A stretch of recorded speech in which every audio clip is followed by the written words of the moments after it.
You hear me now? I had to reset it back up. The sound wasn't hooked. It was hooking up to the Wi-Fi right on my phone.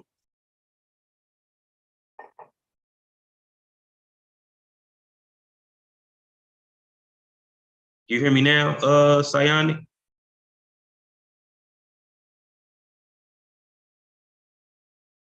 Oh yeah, bet. Yeah, we in there. I'm gonna get back to the video.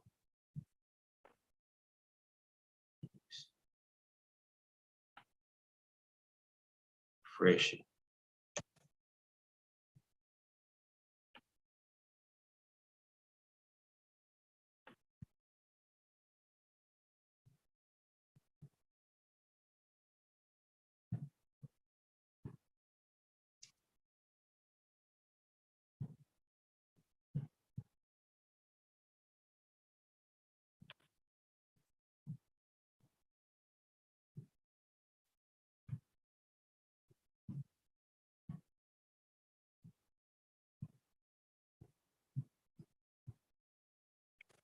Of the aforementioned Kara Okay, people. bet.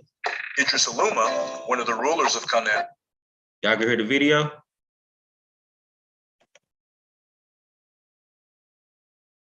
Hydrotheology and the functions of Beta with the Seninke, Green during the first millennium, and then later in Siore, Senegal from 250 to 400 CE. Ovis Amun Aries and Capra Agagras Hypnia BCE ethnicates firmly validate.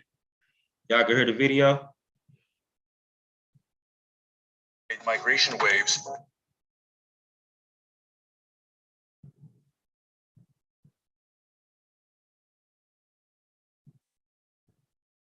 Okay, bet. From the Pharaonic civilization to West Africa. Some of these are Equus africanus, found first in pre-dynastic Kimi around the 4th millennia BCE, and then later in Siori, Senegal around the first year to 250 CE. Equus virgus caballus, found first in ancient Kimi from the 18th to 16th century BCE, and then Akumbi Mali from the year 600 to 1000 CE. Sus Scorfa, found in pre-dynastic Kimi around the 4th millennia BCE, and then West Africa during the 2nd millennium. Camelus stomasi dromedarius, found in Kasser Ibrim during the 1st millennium. And this is what I was talking about here before I had fixed the audio. The Camellius Thomas dromedaris. There's no such animal as this. He mixed up two different camels and made it one camel.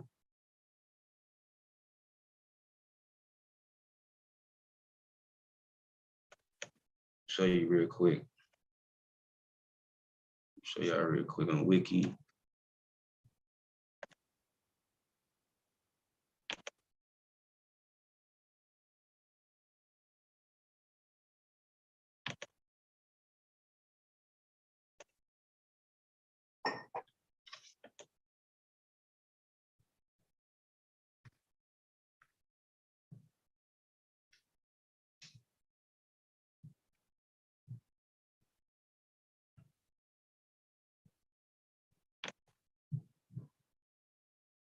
Yeah, you said, Sam, you say he a remixer. Yeah, he is a remixer, bro.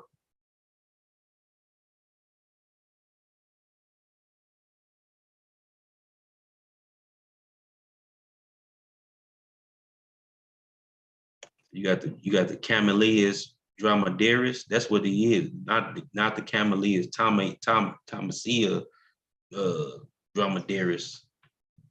That's a whole different camel.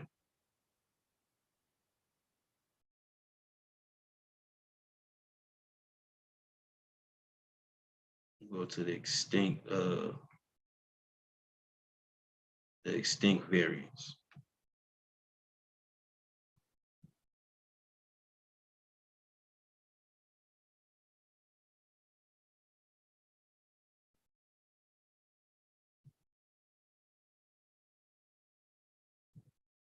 Here we go. This the one he added the name on to. Camellias Tomasi. Extinct extinct species of camel from early mid Paleocene North Africa.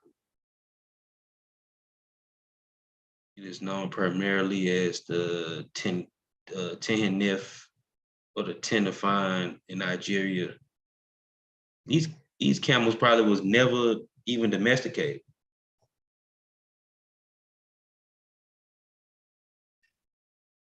Let me go back to the video. And then too, in the first millennium BCE, you know, camels wasn't used as much in Egypt like that until like the Persian period. Millennium, and then later in Siore, Senegal from 250 to 400 CE. Ovis Amon Aries and Capra Agagra. It's something else he remixed up. The Ovis Amon Aries. You have the Ovis Amon, and then you have the Ovis Aries. Two different, you know, species of goat.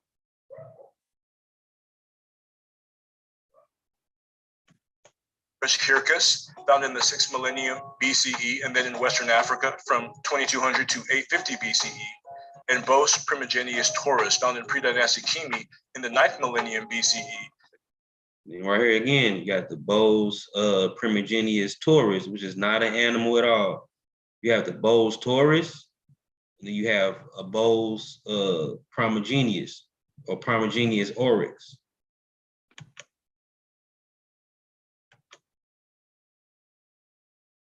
Yeah, the Bos. Go to the oryx. Oryx first.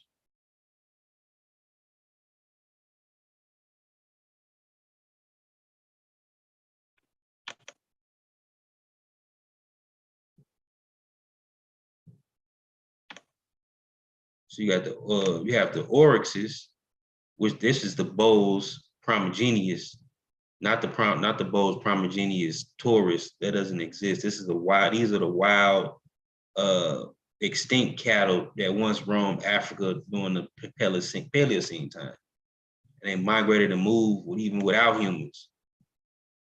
That's why the cattle, you know, the origins of the cattle in Africa is very complex as well, because you have cattle that was, you know, kind of managed, that was wild, and then later on during the Heliocene period, like around 8,000 BCE or 9,000 BCE, you had, you know, Bos taurian, you know, cows that was coming in from the Middle East, mixing in with these, you know, wild, semi-domesticated cows. Some of the Nilo-Saharas were dealing with. They mixed those with, you know, Western Asian domesticates.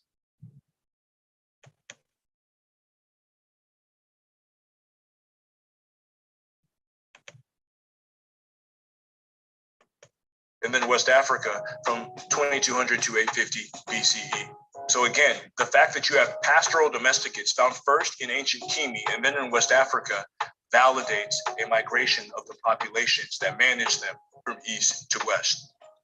Paleopathological studies in human parasites called schistosomes also validate this mass human migration, and it started from the Great Lakes region to ancient Kimi and then went subsequently to West and Central Africa.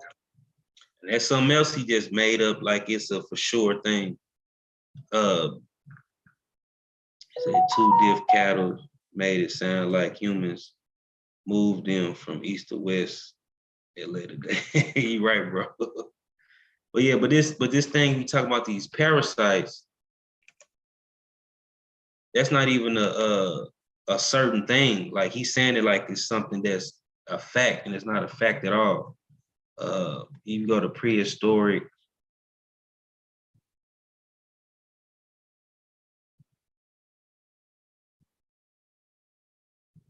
You go to prehistoric West Africa, right? This is where you got the source from.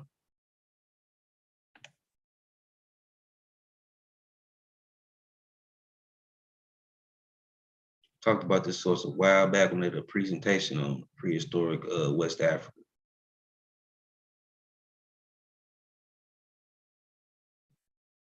Let's see.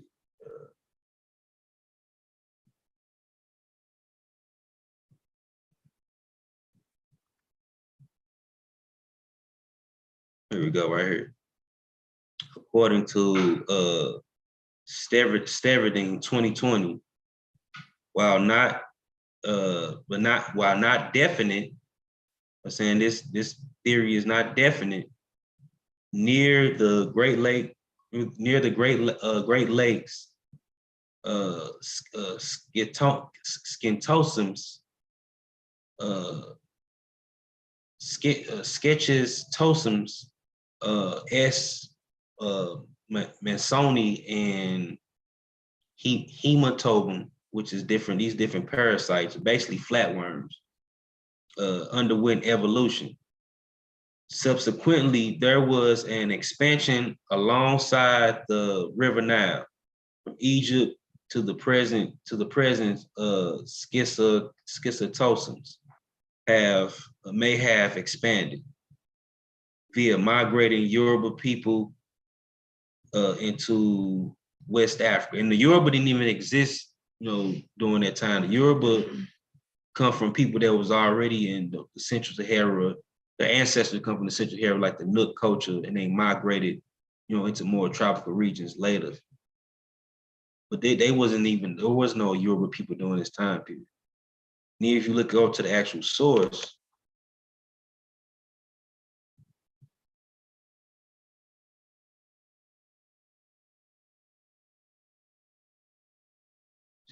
actual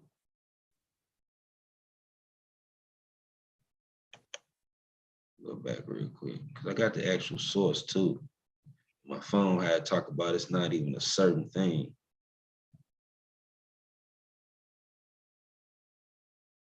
Go back up real quick.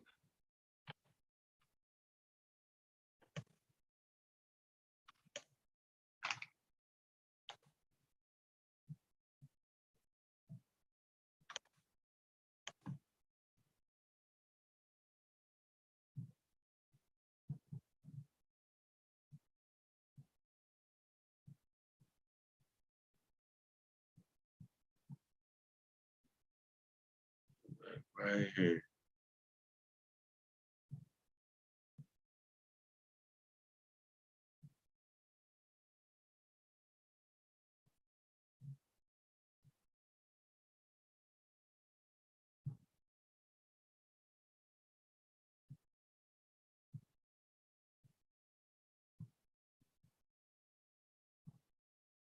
Neolithic, around Neolithic period. Here we go. Right here. Source of spreading the parasites by human migrating activities. Here we go. Go down to where it say flatworms. Yeah, there you go, flatworms.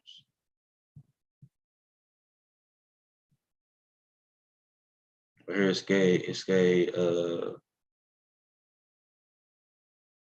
Schusitosomus, or blood-dwelling flutes, that based on molecular data have evolved in Asia and have dispersed into Africa by migration of mammalian and definitive snails intermediate hosts. So these are like moved by different mammals, different snails, from them eating snails. These different mammals that eat snails and they get the parasite or the flatworms system. And they say initially schistosums are probably parasites of animals.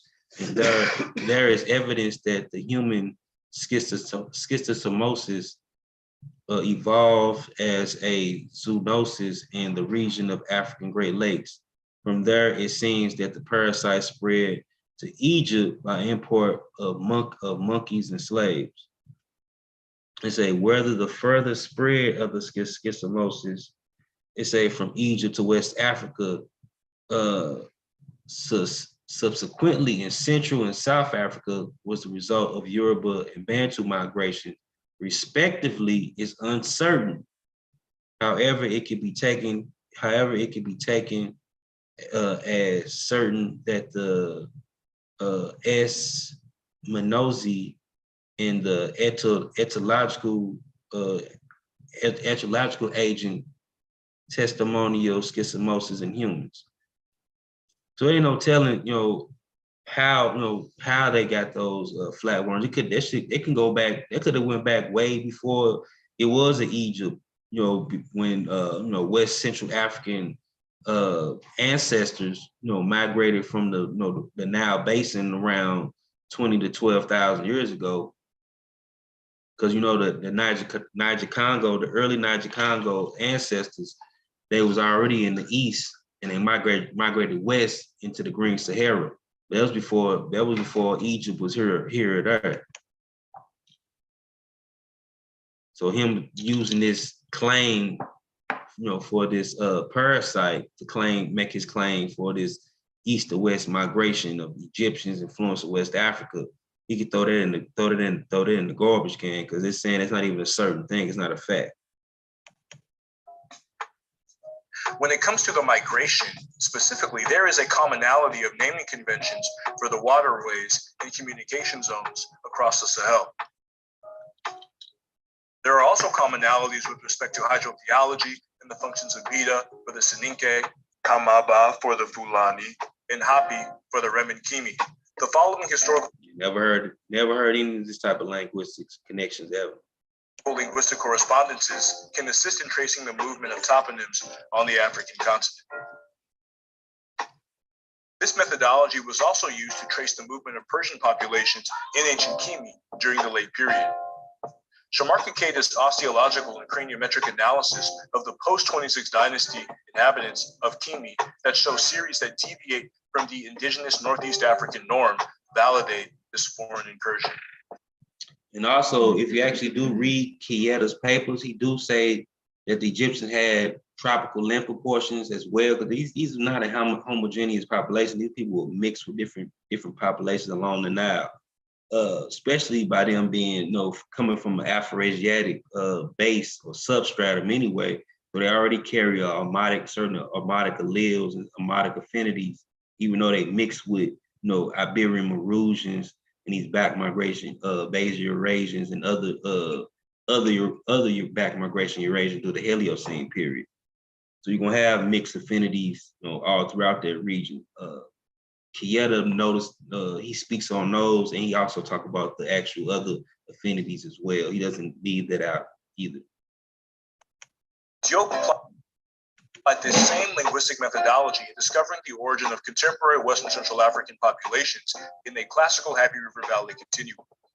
This particular expansion represents the Changala diaspora. It was initiated by the aforementioned Persian invasion. Numerous contemporary African populations have oral testimonies that confirm the invasion of ancient Kimi and Kush, as well as their subsequent sojourn. He's saying these are testimonies. How they had testimonies, these people were never there. Like Musa Lam, Musa Lam is basically pseudo. I call him pseudo. I wouldn't call Joke pseudo, but I'll call Musa Lam pseudo, because Musa Lam is a disciple of Joke. And even though Joke had things wrong, he still goes with these wrong theories and facts as if they were correct. So I consider Musa Lam as pseudo. Towards the interior of Africa. When corroborating orature with other sources of history, Africana researchers abide by the following parameters. Dr. Taharka Ade, in his synopsis of conventional Africological historiography, affirms that an accurate analysis of African societies place written records in literature and oral testimonies as complementary pieces of documentary evidence.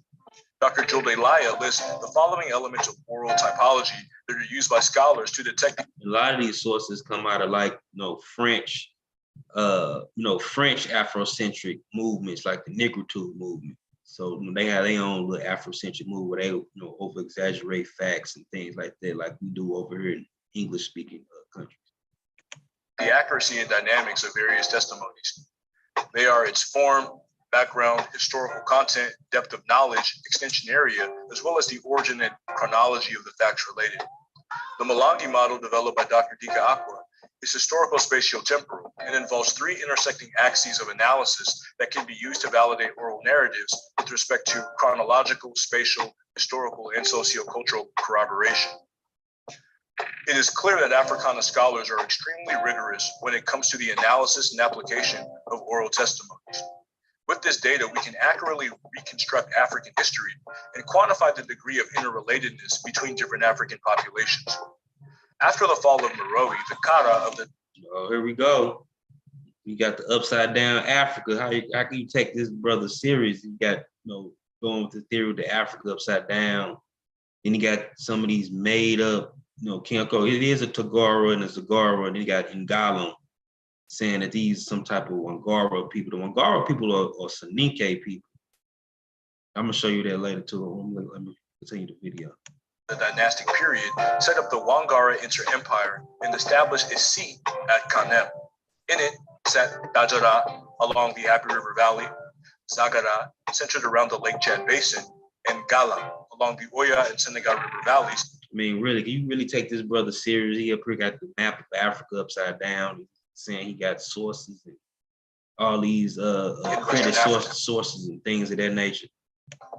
From Wangara, we see the precipitation of states in Central Africa, such as Galasimo and Galanjam in the Congo. And these are kingdoms of the Congo. The Wangara, the Soninke people had nothing directly to do with people of the Congo, people of these central West African areas like Cameroon. You got the Congo, Jabon, Lunda, Luba. These had nothing to do with the Wangara people. That was much further up in the Sahel area. Congo Basin. So when it comes to the specific orature of African populations that validate these histories of descending from the Happy River Valley and setting up contemporary states in Western and Central Africa, we have the following. The people of Kanem, also called Zagawa and Beriberi, were in the Zagawa, in the Beriberi, in the Kanem people. These are all different Nilo-Saharan groups. That really, really, he's trying to say that there's something else or some type of connection with Egypt. Referred to as Garamante in classical literature. They engendered the Wangara inter-empire or double kingdom. The Garamantes are mostly Berbers or Amazigh. Saying they were actually a mixed society. You had some Garamantes, mostly they were Berbers, but you also had Nilo-Saharan people living amongst them. Even like out of that connection, that's how you get the Taboo people today. They still speak a Nilo-Saharan language, along with Berber borrowed loan words as well. You can see the mixture in that culture. And then you also have the Tuareg. The Tuareg are actually coming right out the Garamantians. They even named the area where the Garamantians were once at, the Fezzan. Let me show my facts on that.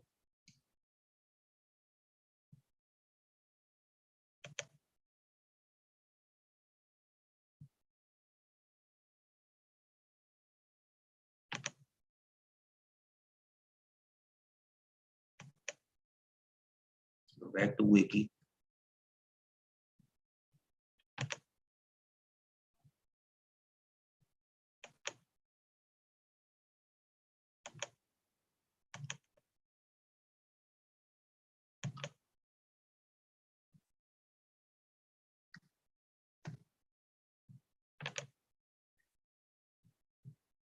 To the Tuareg people, the Amazigh Berbers.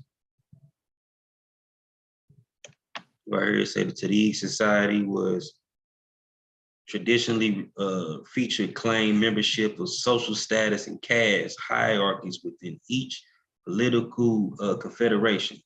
The Tuareg have controlled several trans-Saharan trade routes and have been an important party of conflicts of the Saharan region during the colonial and post-colonial era.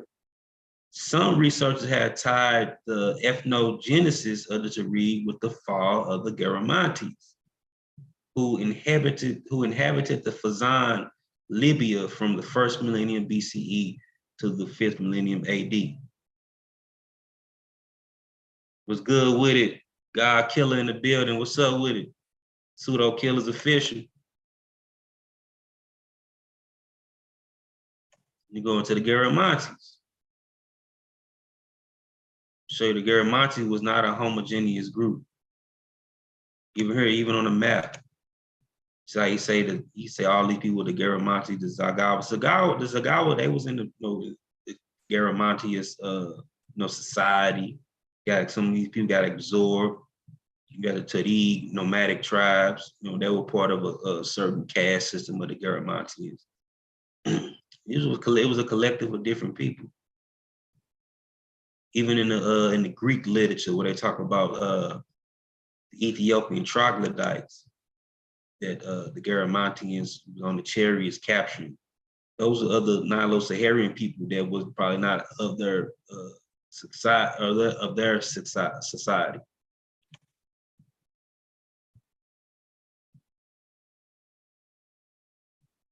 And if I go down here,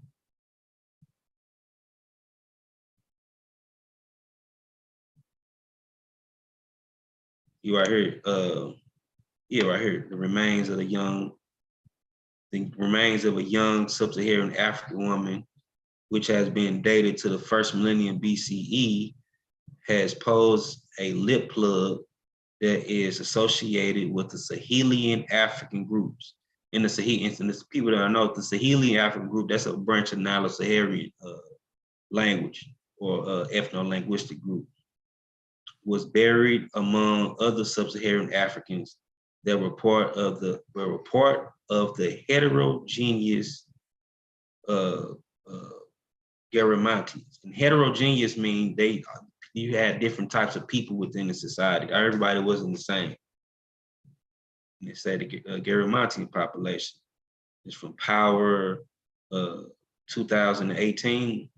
It states that this ornament demonstrates that some Garamante individuals shared aspects of their material culture with the Sahelian societies more broadly, either through migration or contact, while their burial within the Garamante ceremony shows their integration into normative funeral rituals of contemporary Garamante society. The combination of morphometric and isotopic work whether enforces the few that Garamantian societies included individuals of diverse geographical origin, some of whom may have been first-generation trans-Saharan migrants. The craniometric results also identified another subgroup within the Garamantes buried being first generation, in the Wadi al-Ajal, with the morphology that is widely observed among Mediterranean people. When they talking about they're basically talking about the Berbers, like the Amazigh people that we know today, like modern day North Africans amongst these Garamantian people. You had them, who the Amazigh Berber speakers, and then you had, the Nilo-Saharan groups who have got absorbed and traded off with these populations in the South. Go back to the video.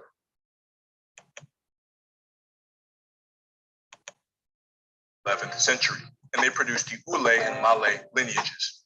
Dugu, the first founder, is a descendant of Akmalem, which he made this up. Dugu. He talking about Dugu of the Duwaga dynasty from the Kanem Empire, the Kanem Barnu Empire. He made up some Egyptian name. I don't know if we're getting this from Musalam or anybody like that, or some any of these other French Afrocentric or Egyptocentric scholars. Which is a pharaonic individual and a member of the aforementioned Kara people. Idris Aluma, one of the rulers of Kanem, is also a descendant of this lineage, and the diplomatic success of the Kanem Empire can be compared to the 18th dynasty. Ancient DNA analysis of Central African populations supports the Gurgem Chronicle narrative of a pharaonic origin of the Kanem lineage. He just lied on this. That's what I'm talking about, the Duguwaga dynasty, which was the dynasty of the Kanem in the Bornu Empire. These were Nilo-Saharan people or Saharian people. They were all related, like the Kanem, the Tibu, all them people, the Nilo-Saharians that lived around like the Garamantian, immediately south of the Garamantians in that region. You know, the Kanem, the Kanara. Here we can see that the Kanem, the kingdoms, some of the Nilo-Saharan kingdoms that lived around Chad. And then he lied right here because the Gurgam Chronicle narratives doesn't even say that these people come from Egypt. They actually say they come from like Persia or Yemen. And they used to do this, you know, during that Islamic period, trying to connect themselves with the East. Represented a genomic intersection where Africans from across the continent existed and intermingled. It is from this point in the Lake Chad Basin that most West African populations existed after migrating from the Abu Valley. So when it comes to the Fulani, they are the descendants of the Shangala migration. They're related to the Senegala. He lied about that. Fulani did not come from no Chingala people, or it ain't no such thing as no such people as no Sengala people either. I don't know who these ethnic groups are, but I know the Fulani, but I don't know these other ethnic groups that he came up with. And also too, I actually have a paper of the full genome of the Fulani DNA, and they're not a heterogeneous people like that anyway. Descendants of Minamale, and they followed a waterway migration from the Upper River Valley to the Jaliba River Valley in Western Africa. And when it comes to their structural biology, Fulani craniometrics match populations in the Upper Nile River. Like I said, that source wouldn't even make sense because the Fulani is not a homogeneous culture. They're a heterogeneous culture. They're not the same people. They have different groups, different people amongst them. Like you have people that became Fulaniized, like, you know, converted to being Fulani. They always was a mixture of people from the beginning.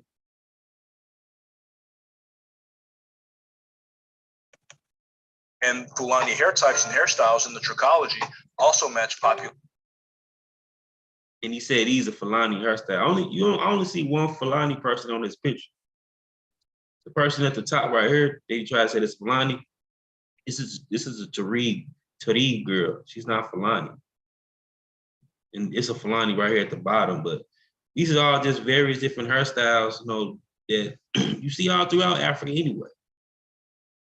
Some of these people now, they don't come from exactly, it might be people that's related to, you know, the ancestors of the Egyptians and different cultures split up that way and they got into different other cultures, but it ain't always a direct linkage. Relations in the Nile. And there are numerous Fulani toponyms found in Eastern and Central Africa, which kind of validate their migratory origins back and forth between the Haber River Valley and Western Africa. And Amadou Hampade Ba, in his work Jedo Dewal, quantifies the Fulani ancestral nations of Heli and Yoyo as ancient Kimi. Genetically, Fulani are autosomally linked to the Ari Omadics. Then his source don't even support what he's saying right here. It said the Fulani people are traditionally nomadic pastors living across the broad geographic range spanning Sudan, Sahel, Central and Western Africa. The Fulani in our study sample of Eastern Africa. And for those who are familiar with, let me go back real quick. Then he say that source didn't say nothing. He said there are numerous Fulani toponyms found in Eastern and Central Africa, which kind of validate their migratory origins back and forth between the Haber River Valley and Western Africa. Amadou Hampade Ba, in his work Jedo Dewal, quantifies the Fulani ancestral nations of Heli and Yoyo as ancient Kimi. Genetically, Fulani are autosomally linked to the... Okay, watch this. He said right here, this source say the Fulani are in our study sample that the Cameroon clustered with the Afro-Asiatic speaking population in East Africa, and in the phylogenetic analysis indicating the potential language replacement from Afro-Asiatic to Niger-Congo in this population. Prior studies suggest a complex history of the Fulani, analysis of why chromosomes variation suggests a shared ancestry with Nilo-Saharan and Afro-Asiatic population, whereas mtDNA indicates a West African origin. An analysis based on autosomal markers found traces of West Eurasian-related ancestry in this population, which suggests a North African or East African origin, as North and East Africans also have much ancestry likely related to expansions of farmers and herders from the Near East, and is consistent with the presence of modern frequency. This source don't say nothing. They talking about the lactating and everything. This source don't have nothing to do. Nothing to do with what he was saying. I'm gonna show you too. I got that work too. Go to my docs.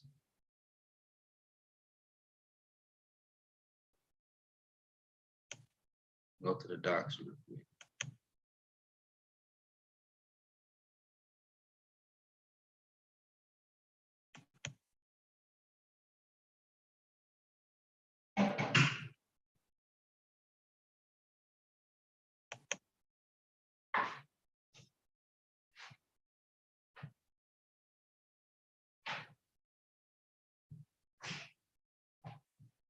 Source on the Fulani genome.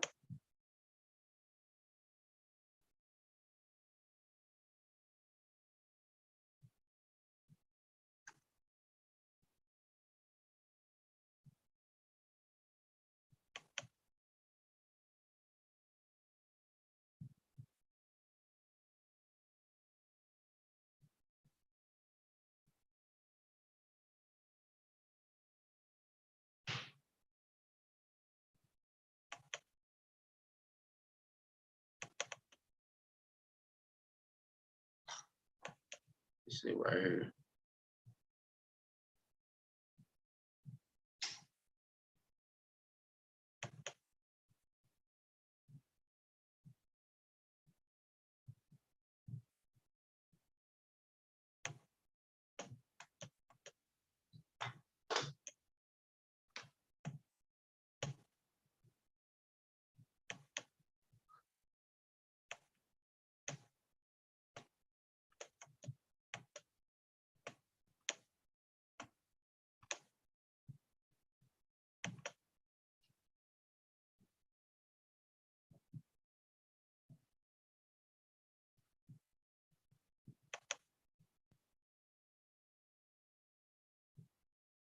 See, I'll pull up. I'm gonna go to recent.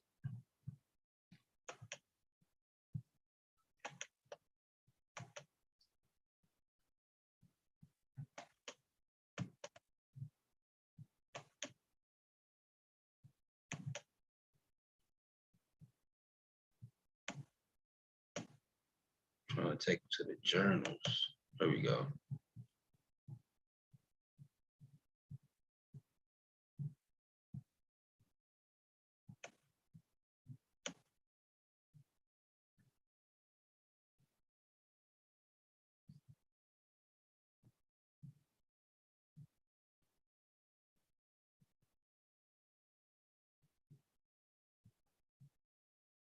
Here we go. Now look at Fulani.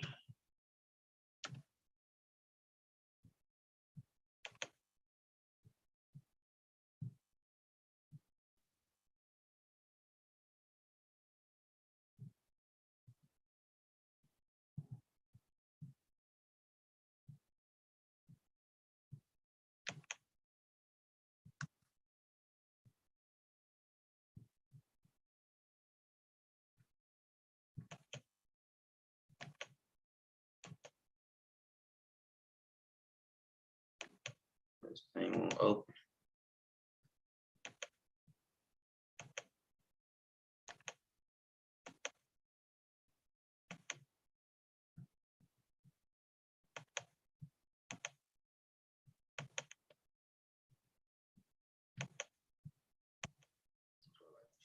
Better.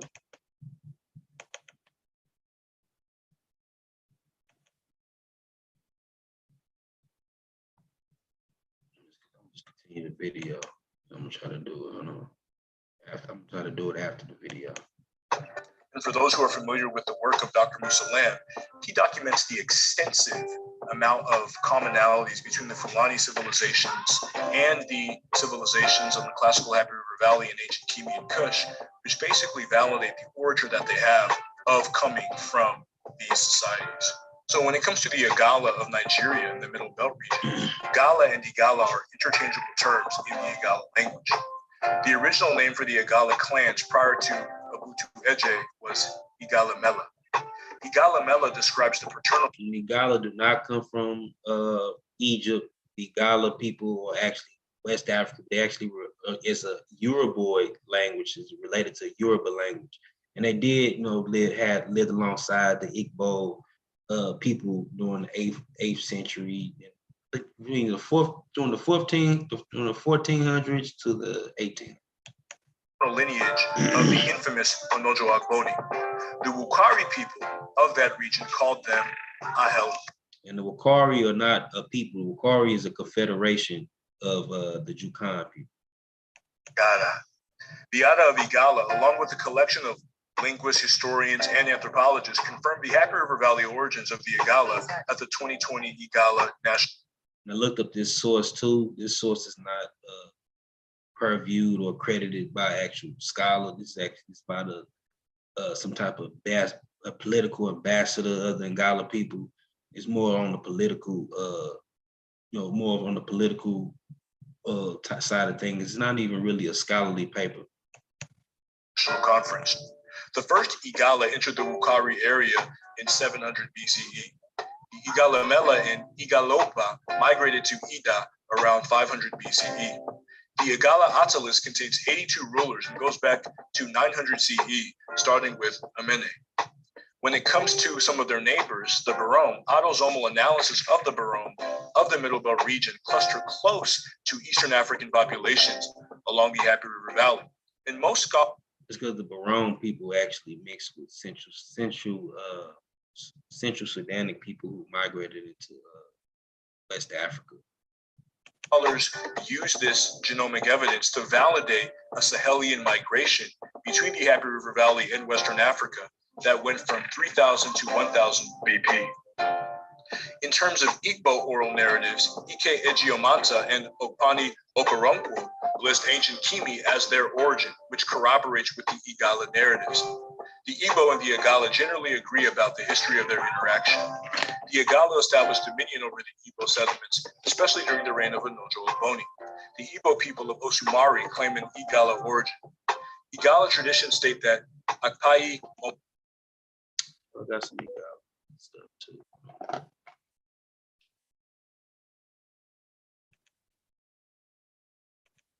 See if it pop up. See if this pop up.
Omolu Onyandoni. Yes, so I can't get it open. So what I'm gonna do is I'm just let the video play and I'm gonna show all my sources at the end.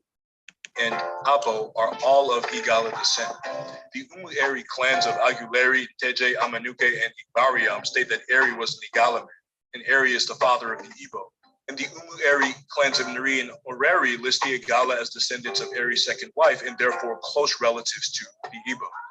The Ezi Nri Ora Eri is commonly depicted with the Igala Ejubi Jualo pectoral mask.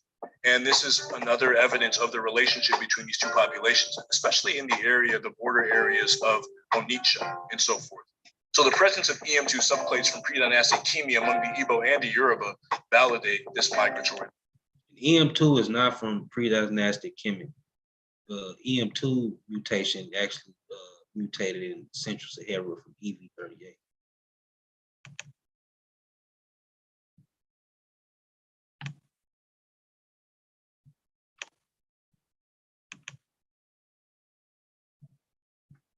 Go to Y haplogroup.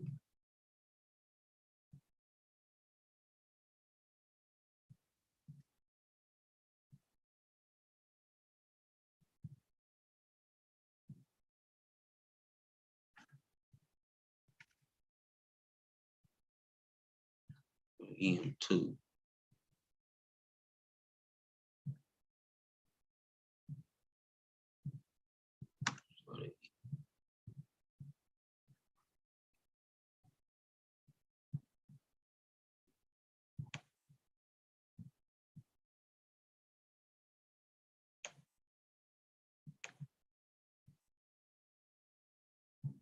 EV38 or EM2 right here.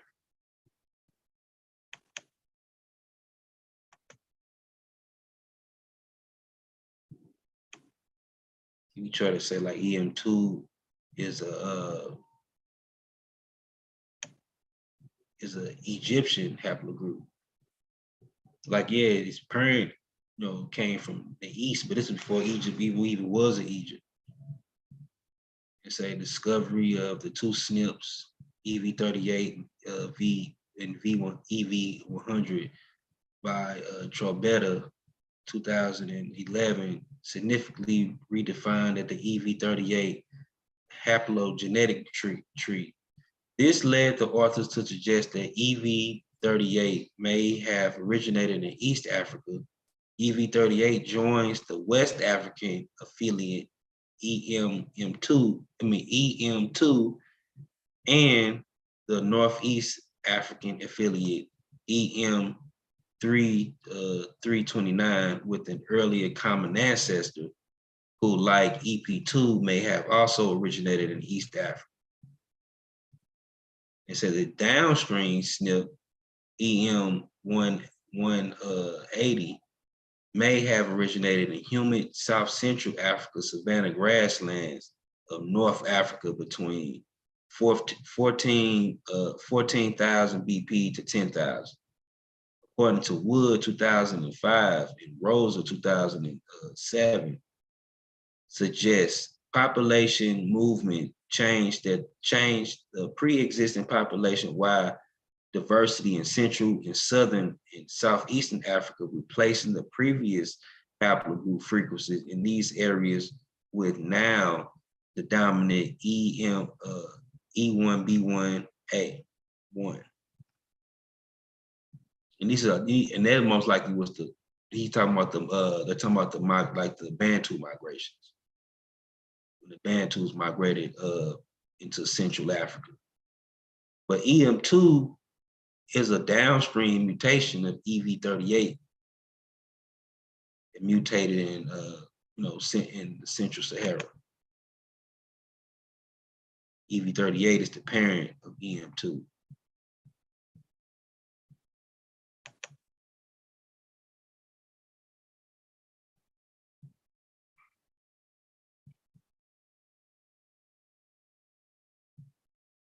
Right here, say join. Yep, the same thing. Say the same thing right here. EM2 is not from Egypt.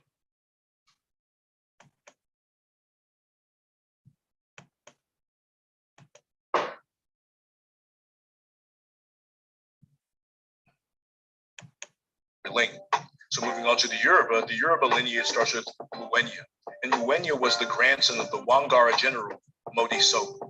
Oranmiyan would be the Yoruba do not come from the Wangara people. The Wangara people are Soninke people.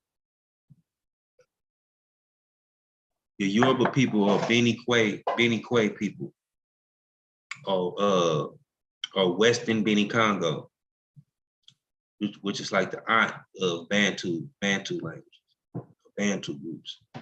Then right here he got Oriminian, which is the son of Oduduwa. He never even mentioned Oduduwa at all. The grandson of Mwenya, he would be the founder of the Oyo and Edo lineages. When it comes to orature, the Awujale of Ujebuled cites Sudan or ancient Kush as the origin point of their lineage. Dr. Salau applies this orature evidence to a pluridisciplinary approach that combines historical linguistics, archaeology, and cultural anthropology in uncovering a Lutanzigi migratory origin of the Yoruba people that journeyed along the tributaries of the Nile into West Africa. This is just ridiculous. This migration of these Yoruba people from Egypt.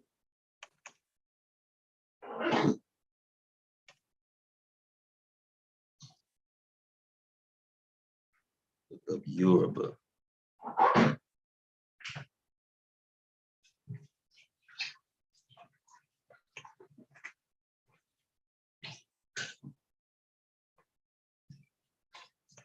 Yoruba people.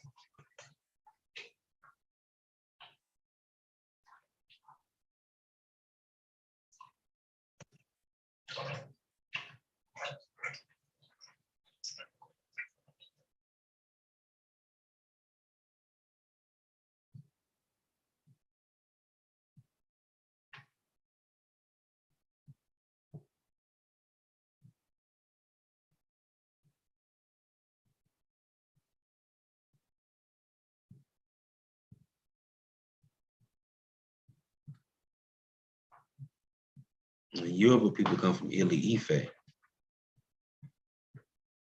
They come out of the Nook civilization.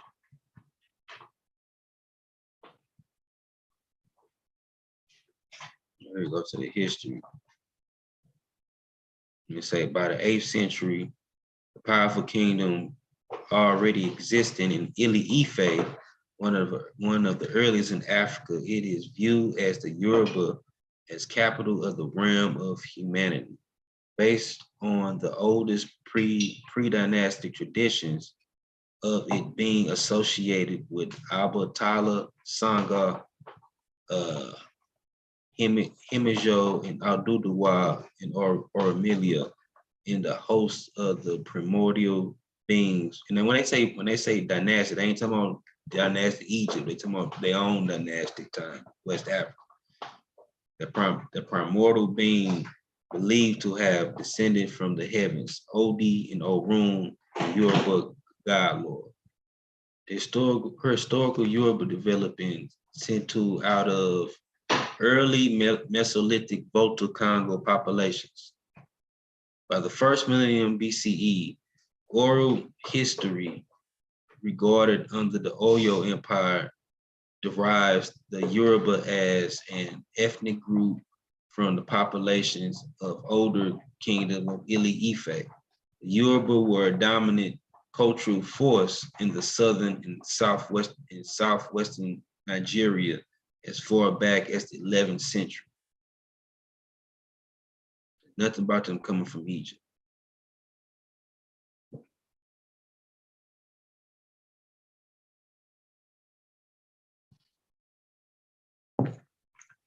Even in here,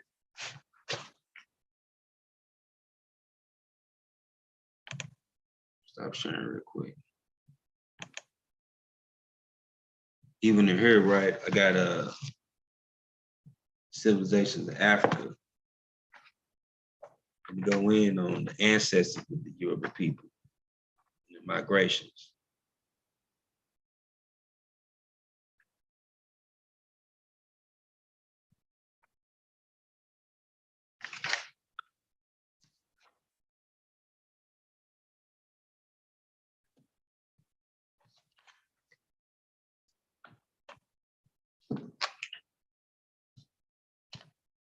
Go in on the Beni Quay.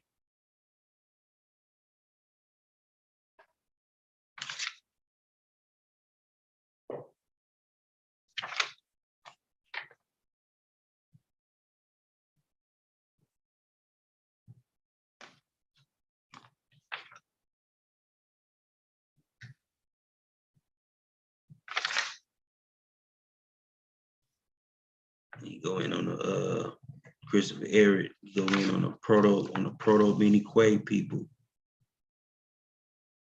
They were in the woodland savannas of West Africa.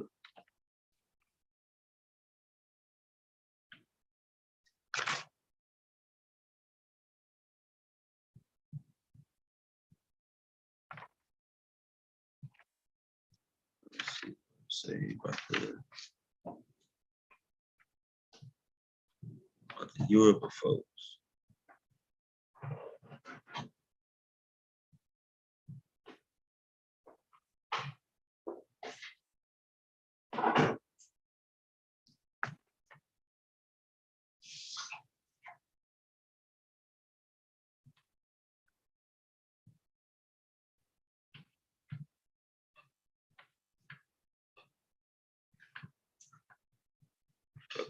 And all that type of stuff.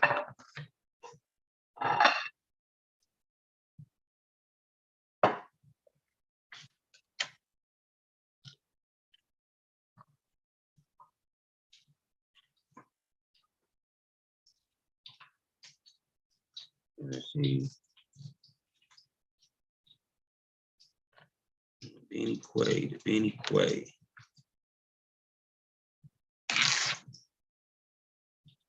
You heard among the early Benny Quay of the 6th and 5th millennium BCE, a hereditary position of clan chief priests existed. And these people, this way before Egypt. These people are already in West Africa doing their own thing.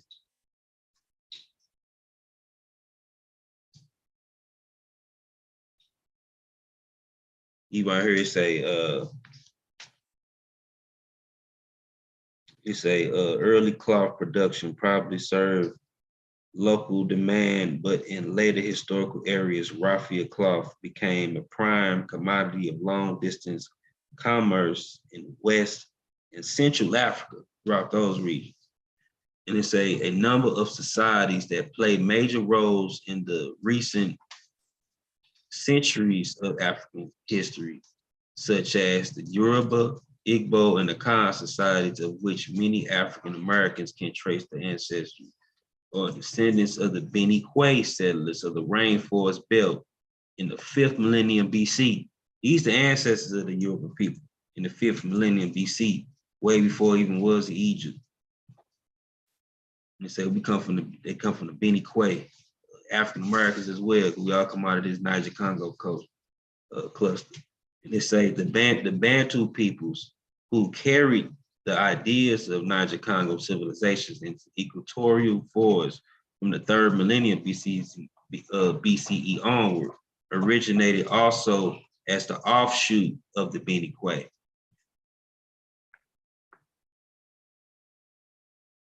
Go back to the video. Go back to the foolish ship.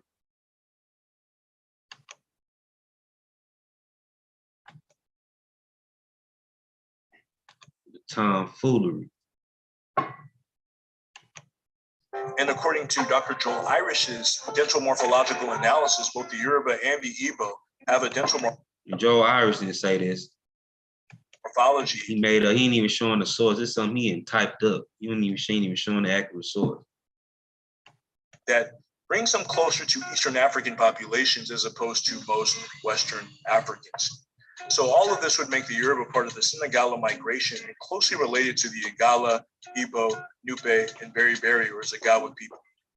Theological and philosophical correspondences between the Yoruba and the Happy River Valley populations further validate this migratory link. You have Nun and Nunet with Nini and Aini, Kek and Keket with Okunkun and Kete. Pseudo linguistics. Kete. And again, Dr. Salahu, compiled these different correspondences just to relate the development of the Yoruba civilization as an extension of the Pharaonic civilization within the post-dynastic period. So the Songhai lineage was started by Gia Alayama and Makabate, who founded the cities of Gao and Kukia in the 7th century. Which is not true. The Songhai actually come from the Zerma people, the Za dynasties and things of that nature. Even the Sunni, because after the Za dynasty, you have the Sunni dynasty. century. Sani Ali Bear and Askia Muhammad are the descendants of this lineage. And then Akil Muhammad, which observed, he was the observer of Sunni Ali. He wasn't even Sun God or Nile Harry. He was a Sanike dude. He was part of his military. There are numerous Yeah. Sayana. He say what the hell is Singala? Yeah, what is that? Correspondences between the Songhai traditions and the traditions of ancient Kimi. And there's also many correspondences between the building systems and the structural tectonics between the Songhai and the classical civilizations of ancient Kimi, Kush. Some of these correspondences are Atur, which is a Remen Kimi snake altar, and Tulu, a spirit which is an altar among the Songhai. Tulu is the ruling spirit of Songhai cosmogony. Then you have Hapi, which is the Remen Kimi of the Nile River, and then Hampi, a ritual base of the ruling Tulu spirits of the Songhai. Which means great man or the suit, and Urfama, the name of a Ndur among the Songhai that's also called Dandu Urfama. Then you have Sutin, the king of the south, and Sunta, ancestor of the Tulu spirits of the Songhai. There's also Para, which means great house, the origin of the term pharaoh, and then Para and Fadi among the Songhai. And there are numerous archaeologists and architects who have compiled these relationships, and they use it to unify architecture on the African continent. Some of these architects exactly compiling information with each other. Correspondences compiled by Nambiela are the usage of adobe bricks, vaulted roof ventilation, framed opening moldings, projecting sills, the usage of external stairs, the enclosed courtyard or the impluvium, bioenvironmental, and the usage of fractal proxemics. The comparative analysis of Dr. Thomas Schneider and Gaia Mega on the Lake Chad Basin and its many tributaries, particularly those in the area of Niger, validate a migration vector from the Pharaonic civilization to contemporary West Africa. Their analysis particularly focused on the cultivation of Latus niloticus, which the ancient Remen Kimi named their city of Letopolis or Tassanet after. And it's Latus niloticus, not Latus niloticus. That's not how you say the scientific mind. Now purge. The domestication of the curry cattle, which descended from the Taurian breeds of ancient Kimi. The usage of the Biram 5-string harp. Yeah, and the curry cattle actually come from indigenous African cattle mixed with the Taurian breeds. They're one of the pure, what they call the pure Sangha cattle, which still have some of the old ancient wild oryx mixed in them. Which is seen among contemporary Lake Chad Basin populations, as well as throughout classical Africa, and the usage of papyrus reed boats, which can be seen in both populations and validate a method of travel. A lot of stuff was spread by different types. Let me look up. Let me show y'all something.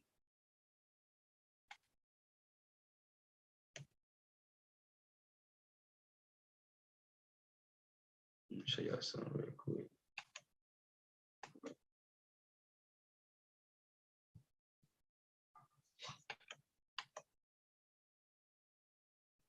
Let me show y'all this. Go to African harp.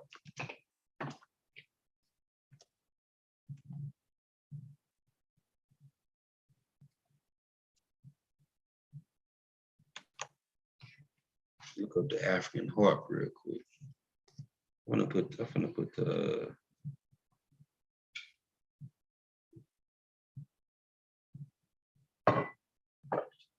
link in the chat. Look up African harp real quick.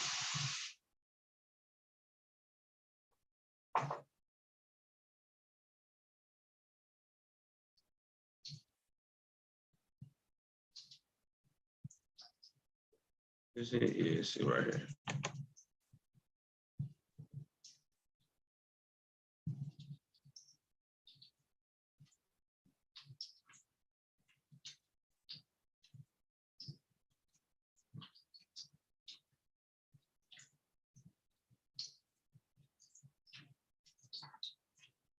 History.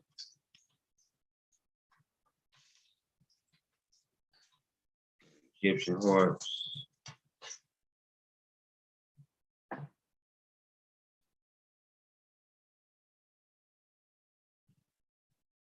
Let's see where they came from. Got to they got to Central Africa.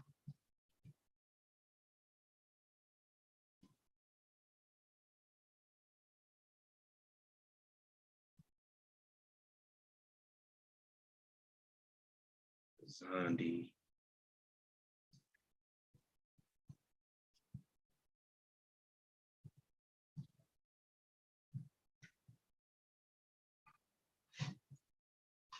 On the West African Horse.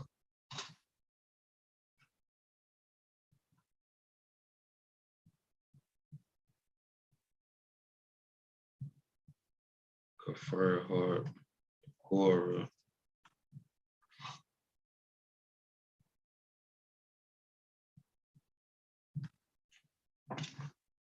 The harp theory of how the harp spread across Africa.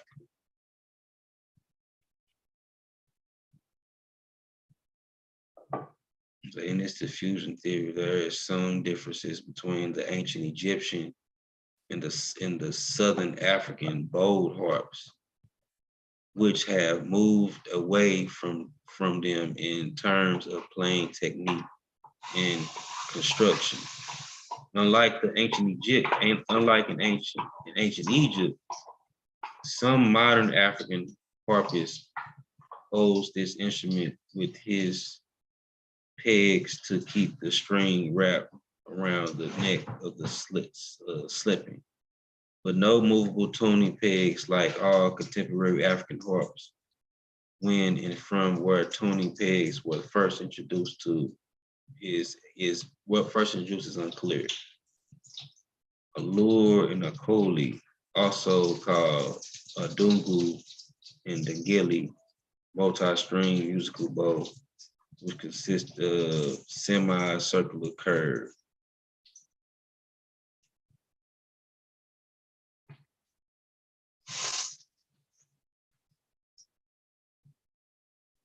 Right here it say in 1982, Gerthood took a harp classification system devised by Klaus Watson, typically to show possible ways that the bow harp spread in Africa. From Egypt, the harp may have spread south up to the Nile through the Empire Kush, and the precursor of the spoon and the cup type during the course of the first millennium BCE millennium stretched the south of Uganda, from which in Ninga and the relative later developed. This one back in the day though, 1982.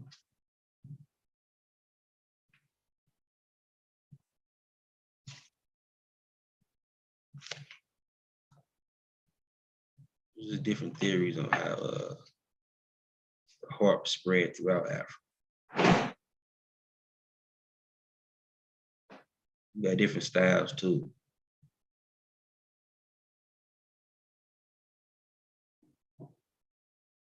Some of these harps probably were spread by different Nilotic groups, that passed to other Nilotic groups who got their harp probably directly from either Egypt or probably some other Afro-Asiatic speaking population who got it from Egypt.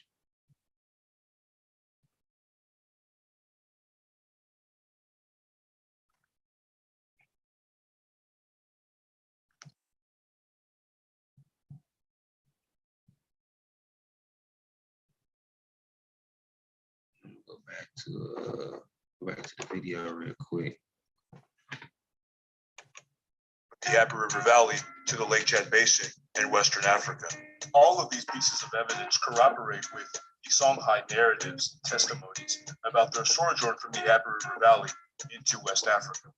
So there is a long list of research that links these two populations.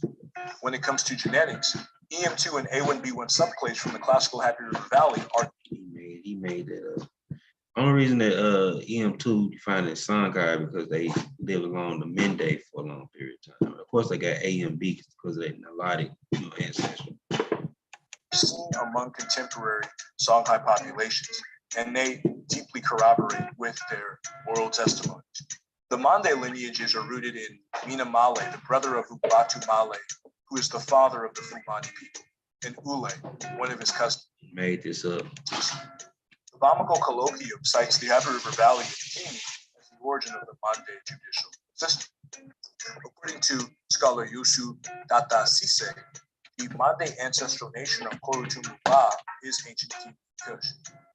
Wa Kamisoko established the Mande legal system, as stated above, comes from the Pharaonic system. The Herrera tradition states that Africans from Aswan, which the Soninke call Sana, followed a waterway migration from the Abu River Valley to the Jaliba River Valley. Awalo Keita, the son of Jalali Dama, is the beginning of the Malinke lineage. Don't stop right here. He tripped right here. This part right here. Where you trying to link the Malinke and the Mende, West Africa.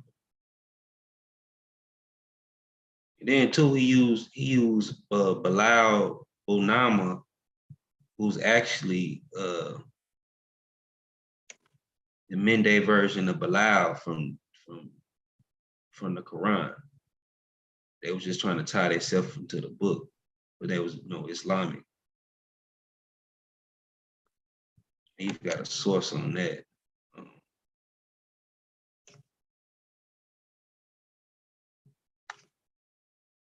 Look into the Mende. Not much, Poe. Just here to support your stream and say I always appreciate when you drop these facts. Yeah, man, dude. I don't know what he got going on. I don't know what books he's reading. He's trying to find things that agree with him and then put it together. But then he puts so much together that some people, once they hear the feel-good information, they don't want to fact check it. They run with it. Yeah. And then he posts up his facts quick, whatever his little sources is.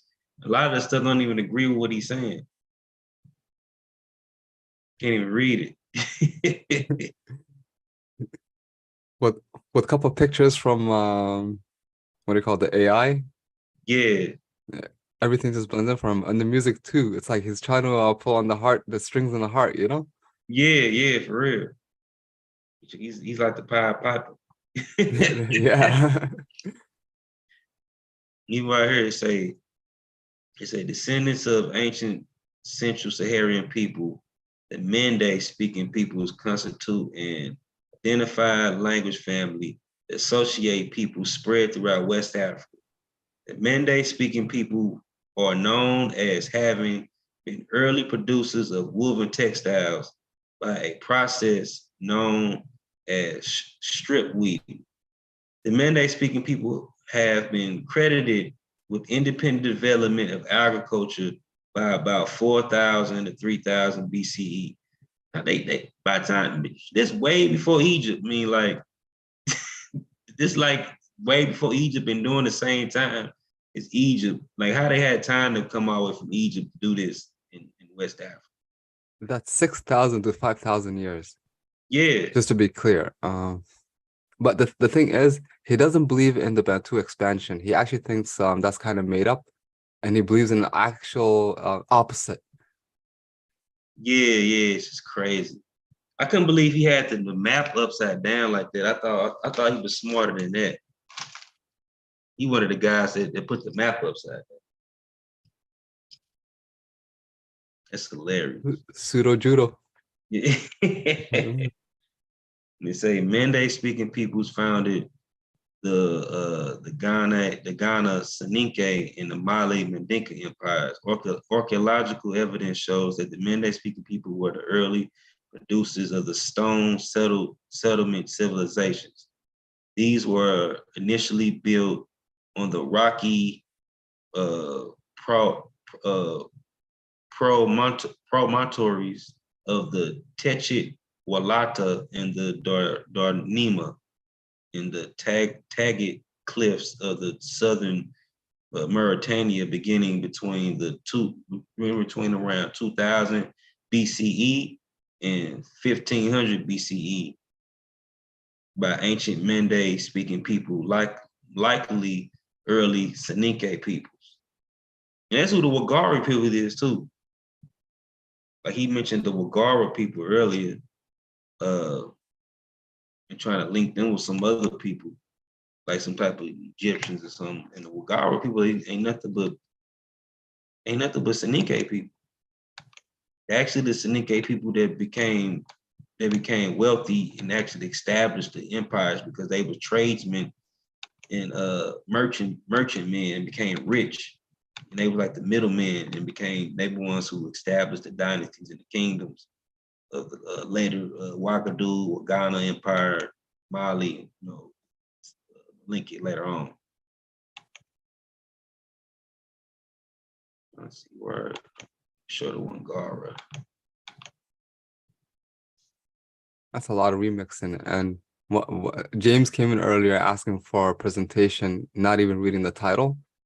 Yeah. But I think what he expects is pictures and like few words and some music on the background, responding to each point by point. But the thing is, not everyone has the time to put together all this stuff to respond to something that can easily be fact checked if you look at each point by itself. Yeah. Yeah, that's all you gotta do. All you gotta do is break it down. They want the entertainment. You hear here say Wangara, or a subgroup of Soninke who later became simulated and in varying degrees merchant classes that specialized by trans-Saharan and secret trade of gold dust. The diaspora operated by all throughout West Africa, Sahel, Sudan, fostering regionally or organized trade networks and architecture projects. But based in the many Sahelian and Niger Volta Senegambia River city-states. Yes, it's the Wangara people. And later on, too, the Wangara tradition later on carried on into the Malayan culture. The Malinke culture, which is another Mende group with the Jula and the Jalanke, those type of cultures of these tradesmen that went throughout West Africa. Yeah, let me get back to this crazy video. I got some other sources too. I don't know why it wasn't popping up. Ancestral nation of Korutu. Popping up. I got some crazy sources on the Fulani too. Like we got me and Goz got the whole genome paper on the Fulani. Like what he was saying is, man, it was totally different. Even his source didn't say nothing he was saying about the Fulani. Ba is ancient Kiwi Kush. Wa Kamisoko established that the Mande legal system, as stated above, comes from the Pharaonic system. The Herero. And that's ridiculous. Like when you just said the Constitution. The Constitution of Mali come from the time when they did that war, when they fought that war against the Soso people. Like he's straight up disrespectful to the whole culture. Tradition states that African from Aswan, which the Soninke call Sana, followed a waterway migration from the Abu River Valley to the Jaliba River Valley. Lawalo Keita, the son of Bilali Bunama. I don't know what the Jaliba River Valley. I guess he's talking about the Niger River, I guess. It's the beginning of the Malinke. Oh yeah, right here. Bilal Undama. Watch this. I hope my sources pop up. Let me see. Let me go to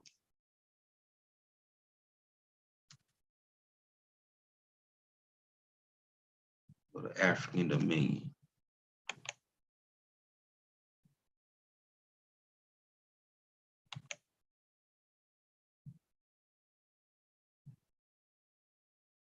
African Dominion real quick. This thing acting so slow.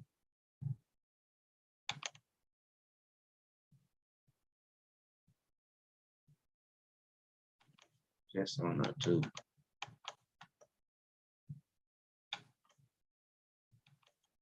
Just to quickly respond to Dashrub, I don't think that countered. I'm not 100% sure, but I don't think they're related to the Oromo people, then. You said who? The Akan? No, not at all. He said that. No, Dashrub just asked in chat. He asked if they're related to the Oromo people. The Oromo people are more related to the Somali, which is like the Yeah, Somali East people. Africa, yeah. Yeah.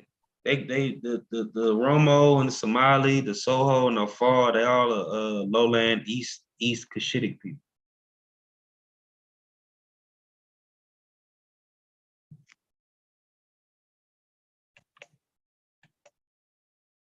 There's no way the Khan is related to the Romo. That's crazy.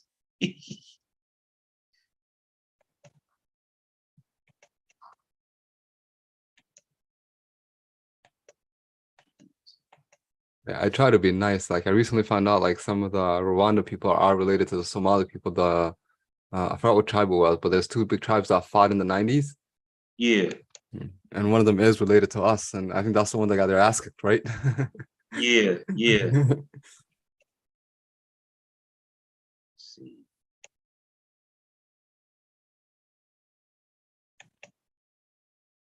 Hell, it ain't going. And I got a good source right here.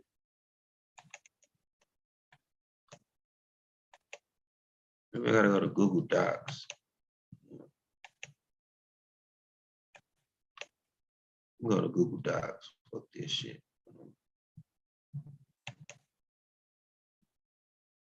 Google Drive trip.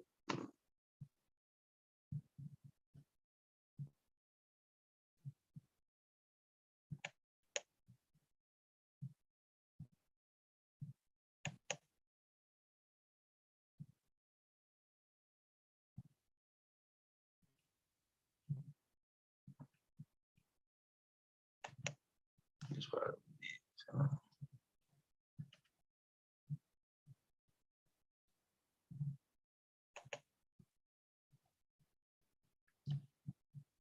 Here we go.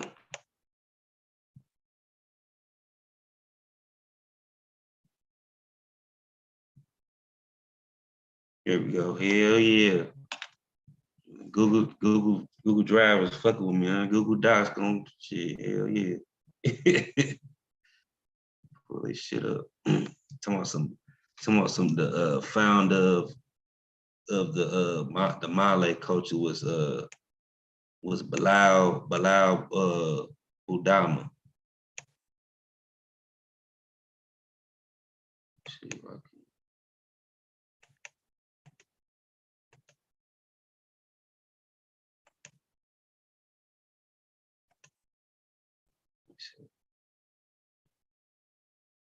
No, I can't look that up. I can't do it like I do. I can't operate like I do on my phone. My phone, I can look it right up. I gotta go to the page.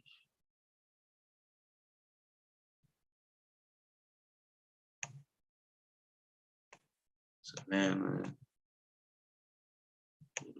Kia.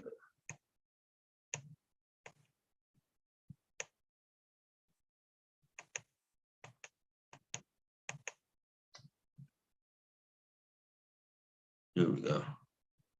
I gotta go to the Sanjeta article where they talk about how West African kings, or like it was a tradition like during the time the Islamization of West Africa. A lot of West African people were trying to place their dynasty as or somebody from the East or somebody that was in the book. Yeah, that's natural. All of East Africa does that to this date. Yeah, even Abyssinian Empire. Them trying to say they connected to Solomon and all that shit. Like, Yeah, but they actually come from Yemen, right? So, but the rest, yeah, the Saba. Well, they're a mixture. They like a mixture of the Abyssinians is a mixture of like South Arabians, and indigenous Cushitic people that was in that Gash area, in that Eritrean area. Yep. Really, the Aga people.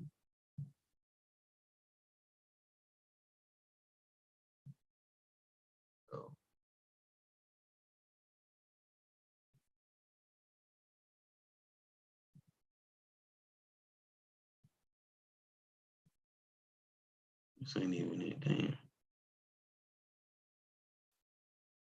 The Sanjetta shit.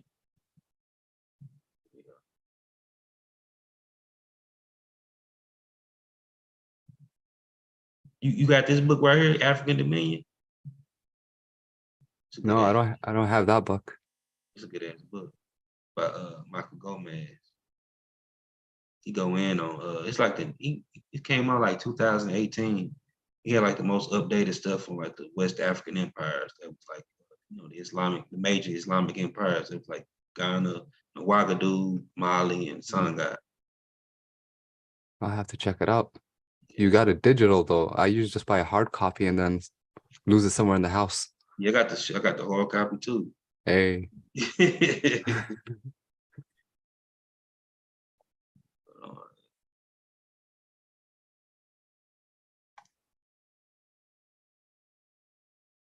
Transition of tradition.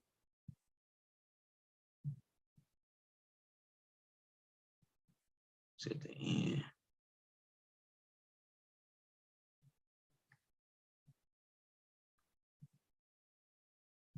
Oh, here we go.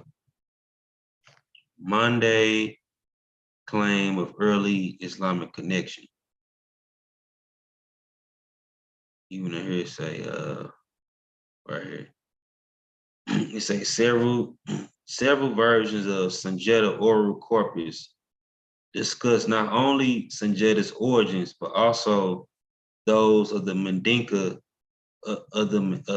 Maninka and other Mende speakers, confirming to general pattern of ethnogeneic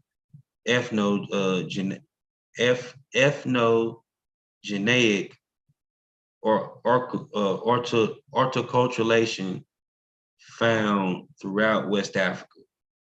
In these accounts, the Quietas are said to have derived from Balau or Balau Bunana, either called Sina Balau, and obviously referring to Balau B. Rabah, which is Islamic year 19, and the actual year is 640.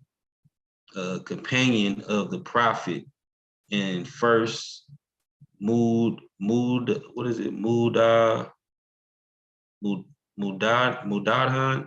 the summoner to prayer in Islam, having claimed one of the most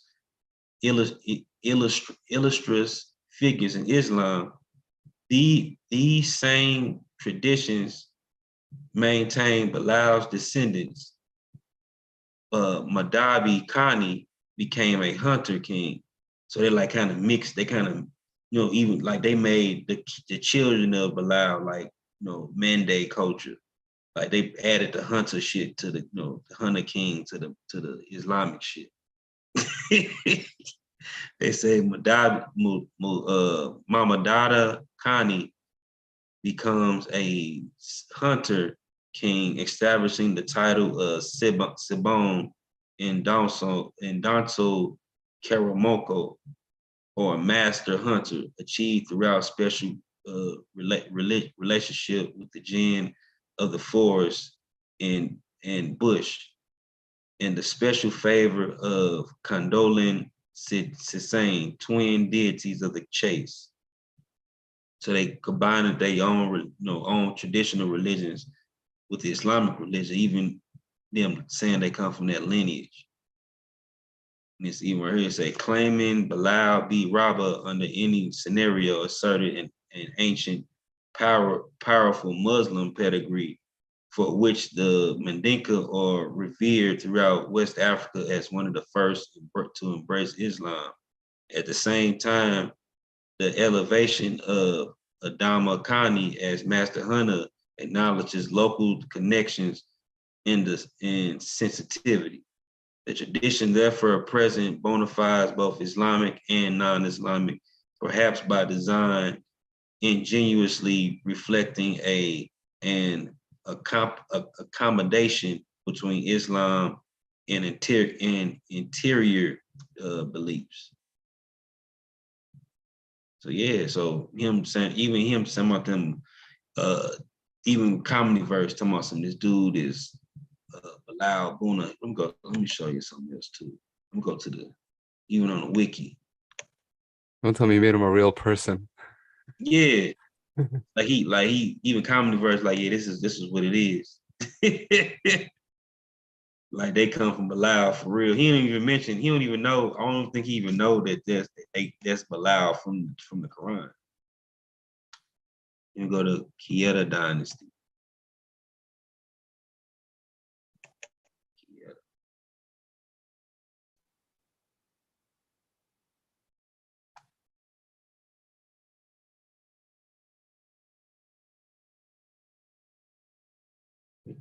See. There you go. Qiyadah dynasty.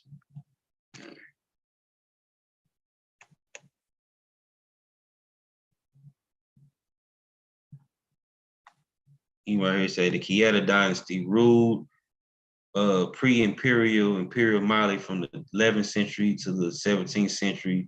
It was a Muslim dynasty, and its rulers claimed descendants of Bilal Qiyadah, also known as Bilal bin Rabah. Besides Bilal having been an Abyssinian origin. We say Bilal Qiyadah was a free slave who accepted Islam and became one of the Sahabas of Muhammad. Bilal Qiyadah bears distinctive of being the first Muezzin in Islam, according to Mandinka and Bambara accounts, invented after their conversion to Islam and based down on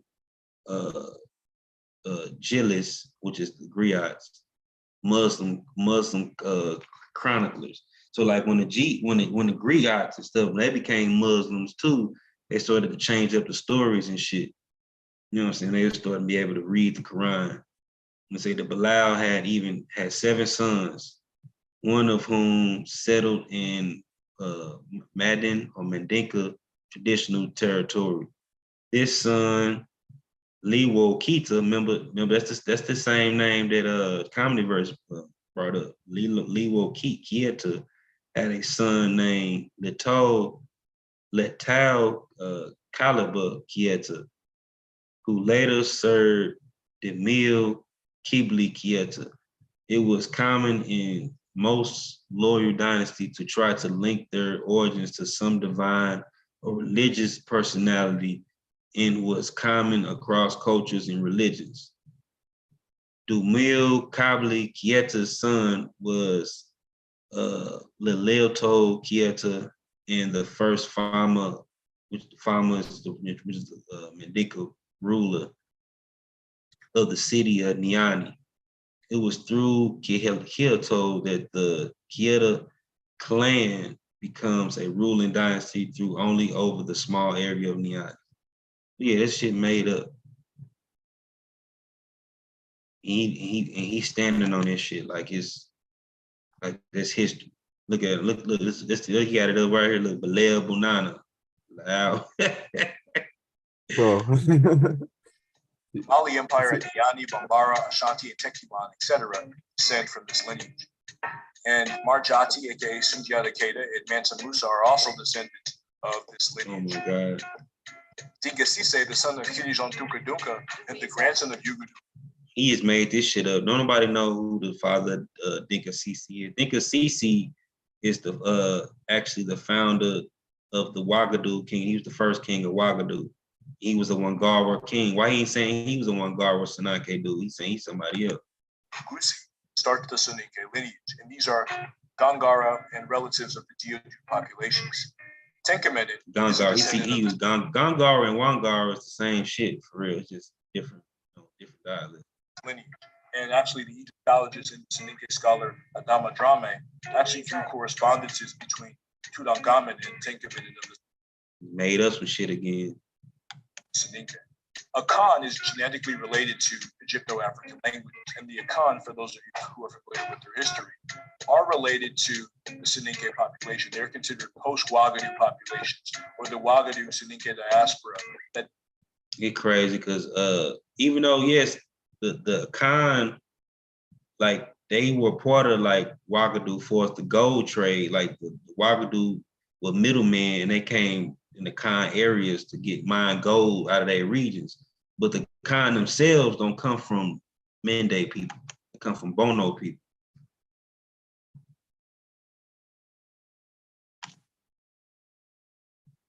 He just coming up. I don't know what this dude coming up with this shit. It's ridiculous.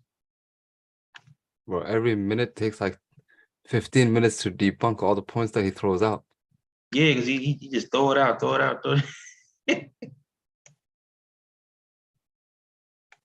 It's crazy how he messed up on them animals too, man.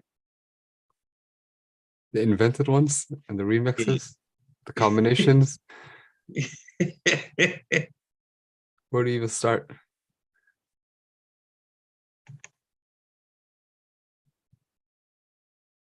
See that kind of origins, oral tradition and origins.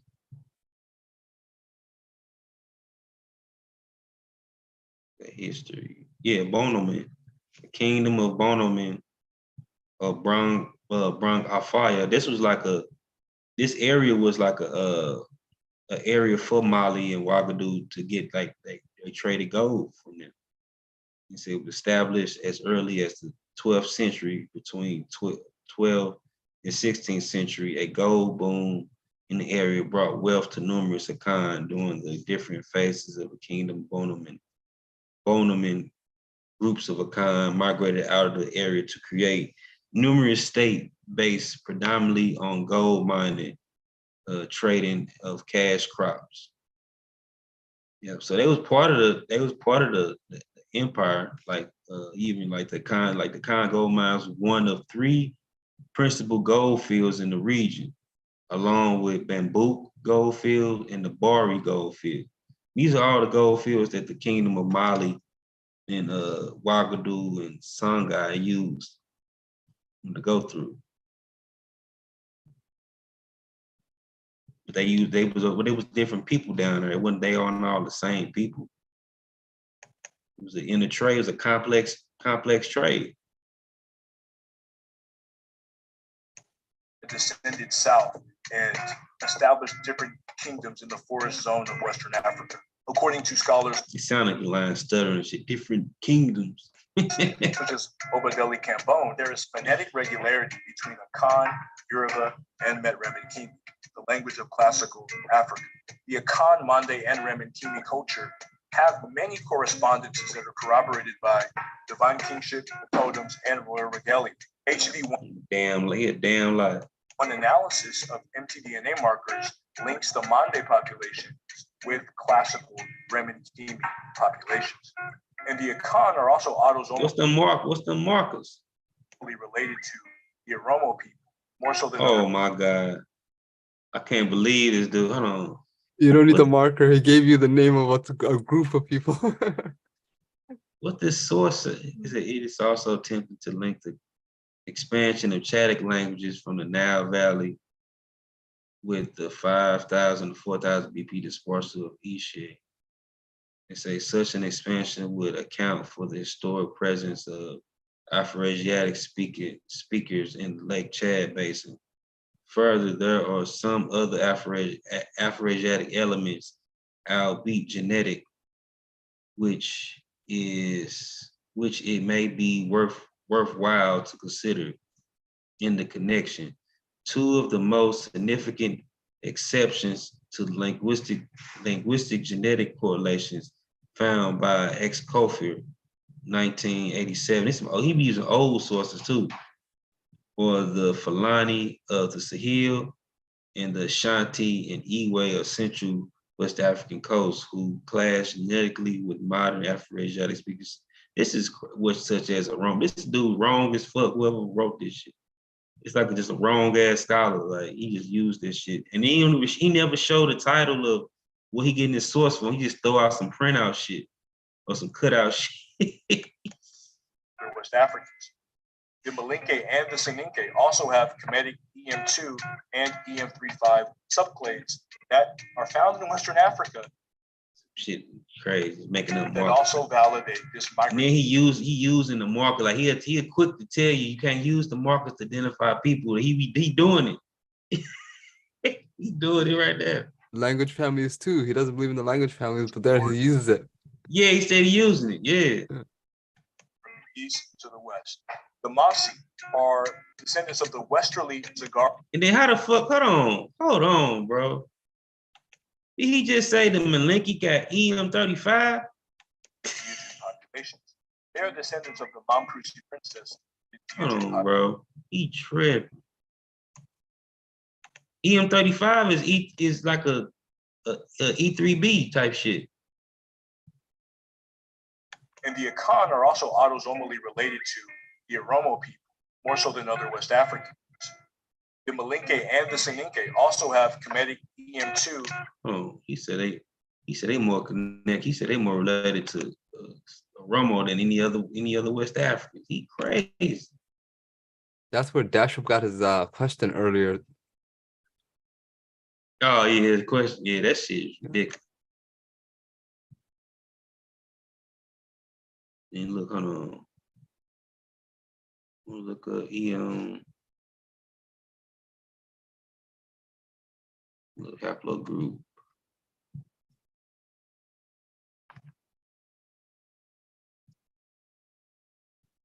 Yeah, EM35.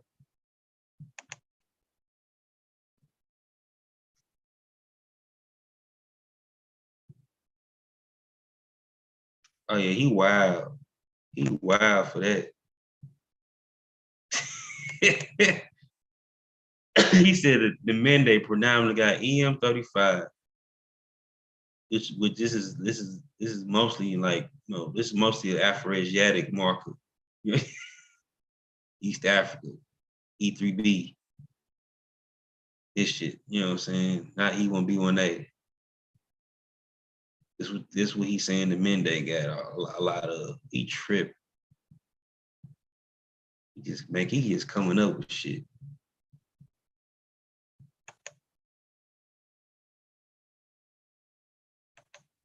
And EM35 subclades that are found in Western Africa that also validate this migratory origin from the east to the west. The Masi are descendants of the westerly Zagara migration from the Lake Chad region. They are related to the Diadem populations.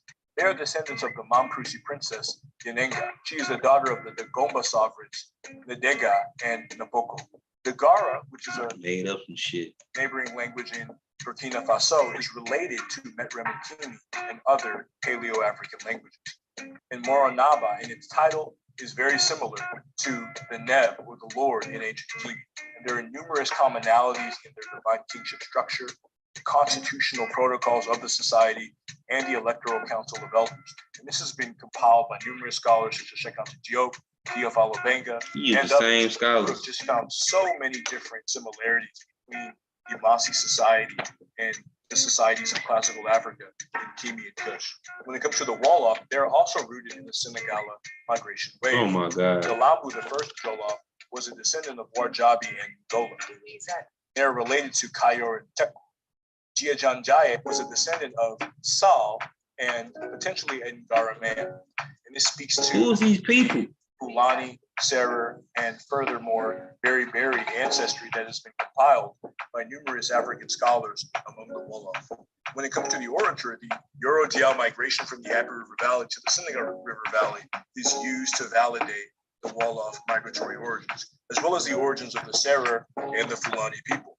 You have the Diogo Diao migration wave, the Mana migration wave, the Tondion migration wave, the Torbis migration wave, the Kolitanguela migration wave, and the Lamporto migration he wave. Made all that shit up. Wolof is genetically related to Metremekini and other Egypto-African languages on the behalf of its phonology and its morphology. Crazy. I beat that up last week. As well as numerous tumuli, megalithic structures in Senegal related to those found in ancient Kush. EM2 subclades from ancient Kimi can also be found among contemporary Wolof, which again, Wolof got all type of markers. Yeah, EM33, validates the EM2. migratory origin And and it's the got ancestral one relationship marker. between modern Wolof people and the Pharaonic civilization. When it comes to the Grassfields people, these are again part of the Sinagala lineage, and they descend from Chare, particularly Ibamun, who is a descendant of Ale and the Ngara prince Aseji, whose grandfather is known as the the Grassfield people are related to Bantu people. He tripping. They like the Bantoid people, like the languages that related to Bantu. First, Majara. Chare was a Tikar, and the first Tikar, Wuten, was a descendant of Mbum. Balaka Nyasana of Mbum was a descendant of Ngara, and his ancestors were known as Tumageri of the Berry. What's the sources to this? He don't got no sources to this shit. This connection, this genealogy shit. Berry people from the Lake Chad region. There's also some oral narratives that relate the ancestors of Balaka Nyasana to Meroe and even ancient Kush. And if you understand the historical relationship between the Zagawa and the Beriberi and ancient Kush, this makes sense. Joya had many different literary documents that corroborate with these oral testaments, particularly Sangam, which is the history and customs of the Bamu people. There are numerous correspondences identified by Theophilo Benga and other African scholars between the Akauku Bamu writing system and the Ndunadur of classical Africa. There are also some signs that bear some similarities to the different sepa or gnomes of classical Africa found in horns. As stated before, there are numerous commonalities in the architectural tectonics, and Shupamem as well as Medumba are genetically related to ancient Merev and Kimi or Egyptian. Ancient DNA analysis, as well as EM2 subclades, validate the Baladi ancestry of the Bamileke, the Moon, and other Grassfields populations. When it comes to the Sawa, they are other Sinagala populations, and their lineage starts with Congo, a relative of Luenya and the aforementioned Ale. They are the descendants of the Bombedi lineage of the Ngala Dwali. Bombedi is a prominent descendant of Congo in this lineage, and the great scholar Dika Aqua descends from Mbedi's son, Malobi. They are closely related to most West Cameroonian groups, especially on the autosomal level, being that they are Sudanic populations and not necessarily directly related to so-called Bantus. Congo, the brother of Ale, who engendered the Manjara and Mandala lineages, is again one of the major. Man, this dude. The Sama or Douala language. This dude love AI, man. This shit crazy. He's just fantasy. He's like he love what like this shit is like Wakanda, like a Marvel movie or something. He is making a movie with the music, the AI, and making it seems believable because it's coming from it's all organized pseudo, what you call it. Yeah, this is crazy. Is genetically related to Mebreni Kimi via the research of the great linguist Gilbert Ngom. There are numerous theological commonalities from harmonious monism and Yambeism, which is related to the Amen divination system. When it comes to the Ephon, the first ancestor is Zankamada. He is considered the father of all humans. They place their origin in the Great Lakes region and then Bar El Ghazal, aka the land of Yam. Afrikara is one of his descendants, and this is a possible etymological origin of the term Africa. Coafri is. You go with this shit from 1954, some old ass shit. Ancestor of all Owondo. Fangafri is the ancestor of all Efang. Okakafri is the ancestor of all Okak. Bulu Afri is the ancestor of all Bulu. And Tumu Afri is the ancestor of all Tumu. And these would be Sinagala migrants that settled in Cameroon, Gabon, and Equatorial Guinea. And for those of you who are familiar, this would be the so-called Beti, Efang, and Yaoundé populations of contemporary Cameroon. And they descend from Congo on the Galandwala Kingslets. And Iwanji is the grandson of Congo via Matadi. He freestyling right now. He ain't showing no source. Of the Beti Hahaween populations of Cameroon. Autosomal analysis shows that the Efang are closely related to other Sudanic populations and very, very distant from so-called Bantu populations in Egypt, Yaka, as stated before. He's slow. When they talk about Sudanic, they talk about like West Sudanic people. Of course, West Africans or Sudanic people, but they migrated from the West Sudan. So he trying to play play with this word Sudan like they just come from like Nubia or some shit. When it comes to the Mandara, they are the descendants of Ale and the Senegala lineage. Ajara and his descendants started the Manjara lineage. They're related to the Wadala people, the Asanda, the sibling of Ajara, and Hamadu Umar is a direct descendant of this lineage. And the Manjara are responsible for complex infrastructural responses to the Ma'afa and the enslavement of African people. The Adulis inscription in Eastern Africa speaks of a movement of a population called the Magara from the East African coast to Central Africa in the vicinity. What the hell is that? The map or the Magara? The Magara. So they was all in Egypt. They was all in Red Sea Hills, Horn. What the fuck were these people? I try to search them right now. You can't find them? No, it tried to give me. Hold on. Maghara is one of the major Arab tribes of Libya. Depending on how you spell it, Magharha. Yeah. Maghara. Hold on, but this Wikiwand. What the fuck is Wikiwand? Wow. You got these people coming from India some damn where. This dude ridiculous, man. He don't got no. I don't get his time. He don't say dates or nothing.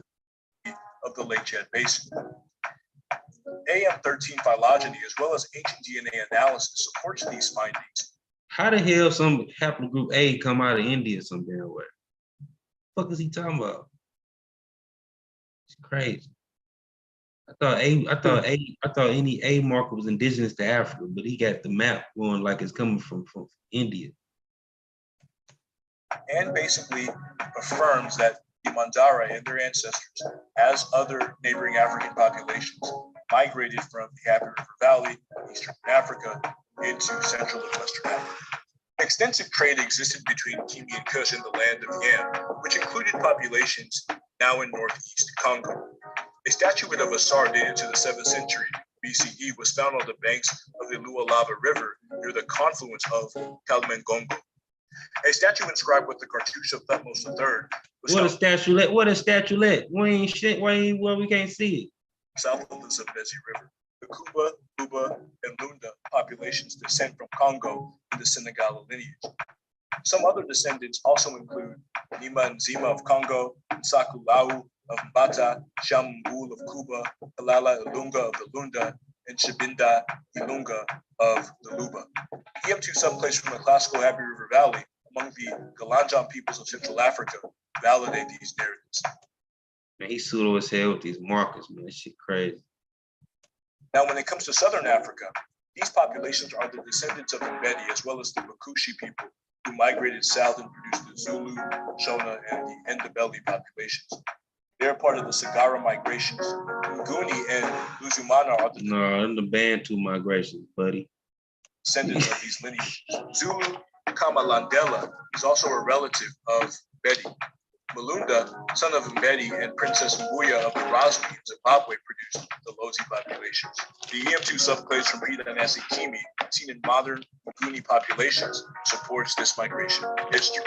The Somali are descendants of Sa Male, and they are part of the Sagara migration, as well as the Himyasum migration.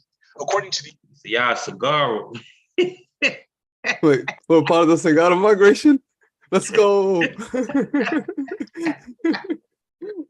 Research of Angela Furman, along with contemporary Africological linguists and historians, Somali is genetically related to Metrem and Kimi, or ancient Egyptian. What that source say, man? That source, like it said something different. You go back. Migration history. The Somali are descendants of Sa Male, and they are part of the Sagara migration, as well as the Himyasum migration.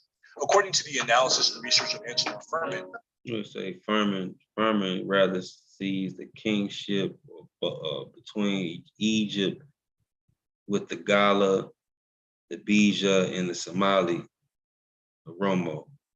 That's what the Gala really is. The Gala is just the Romo for real. That's what the Abyssinians call the Romo people. We call them the same thing, and in our language right now, Gala means anyone who's not practicing what we practice pretty much religiously.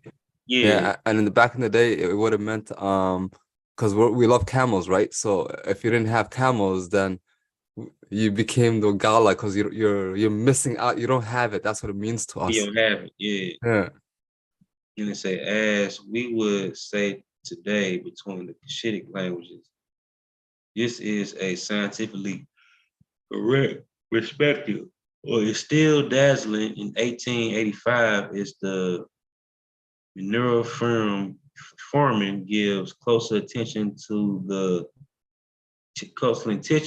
inlight of literature of this time. Egyptian Nilotic group emphasis is mine.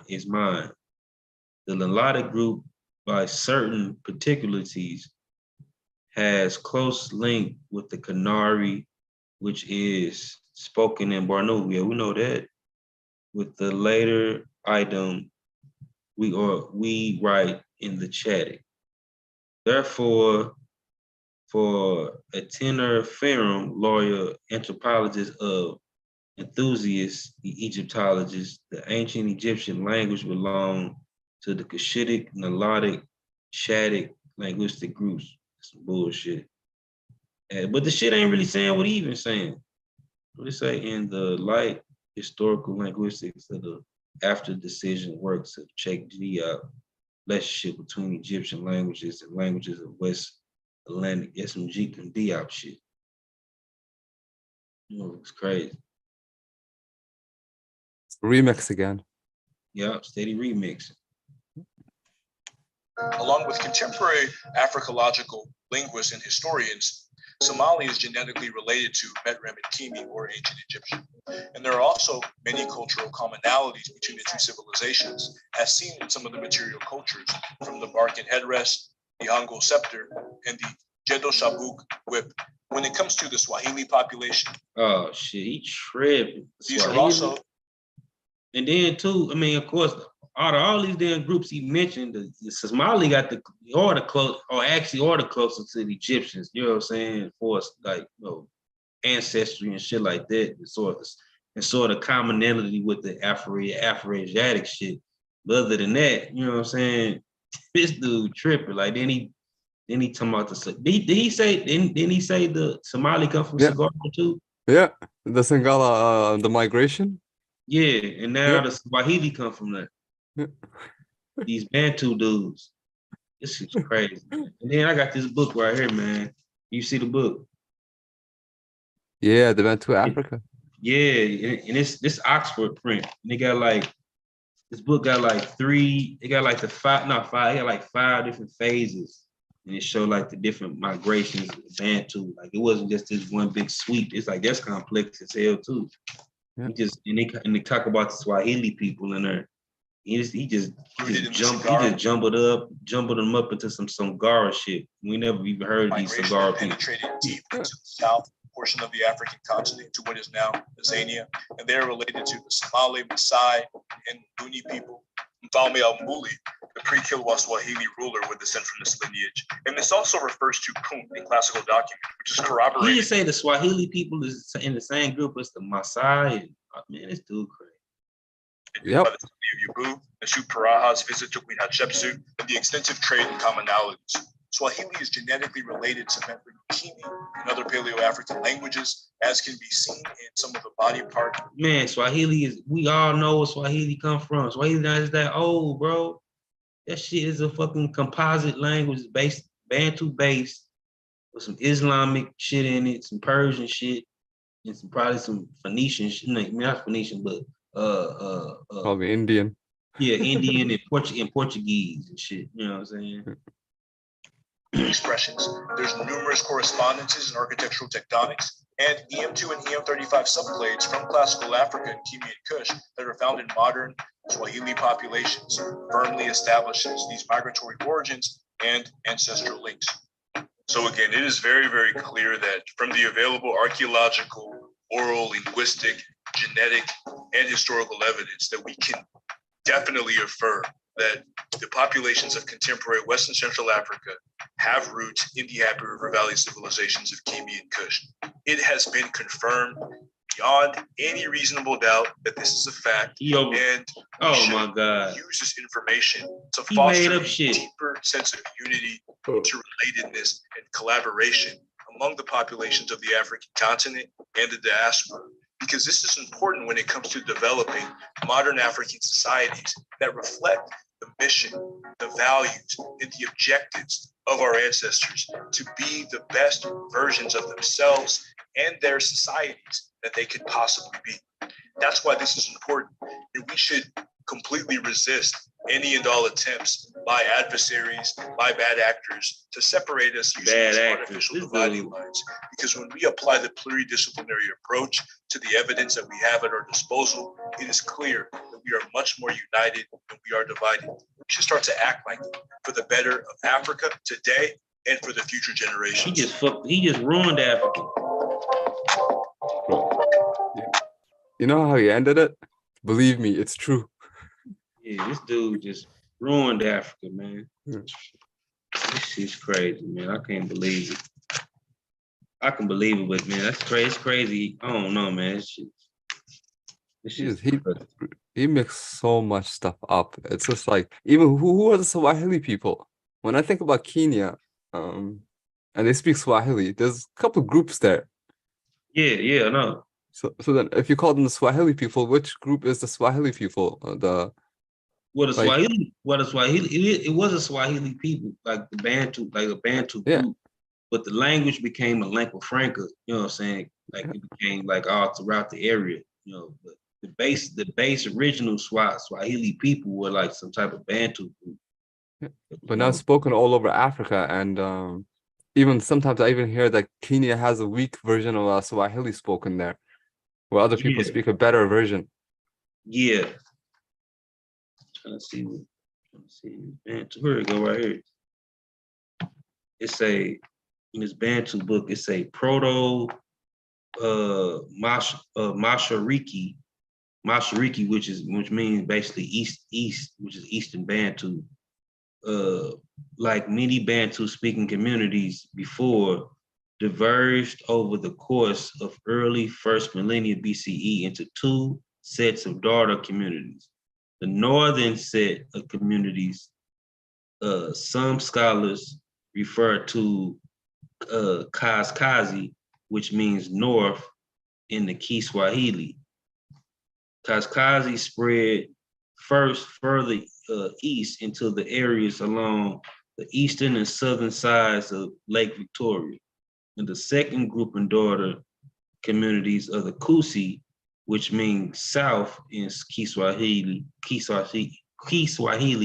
move into areas even further to the south along the Lake Tanganyika. So them two groups, like them two groups later became like the Eastern Bantu groups, you know, from the lake regions. But they used the terms like, you know, them terms to name them, like they use Swahili terms, like Mashariki, that means like East Swahili, to identify these Bantu groups. Even though they are not necessarily Swahili themselves, they just use the Swahili terms for identifiers or whatever. I totally understand what you mean. Yeah, but Swahili do come out of one of them groups, like these Easterns. These Eastern Bantus.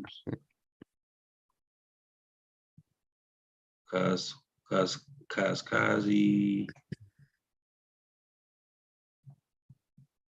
Yeah, they come out of that northern, the Swahili come out of the Kaskazi group, that northern group. And even some of them versions of Bantu are the ones who traveled into like southern Somalia and shit. Oh yeah, we still have them there. Yeah, I know. Yeah, they the most northern Bantus. Yeah, they're discriminated against. Mm-hmm. Poor guys.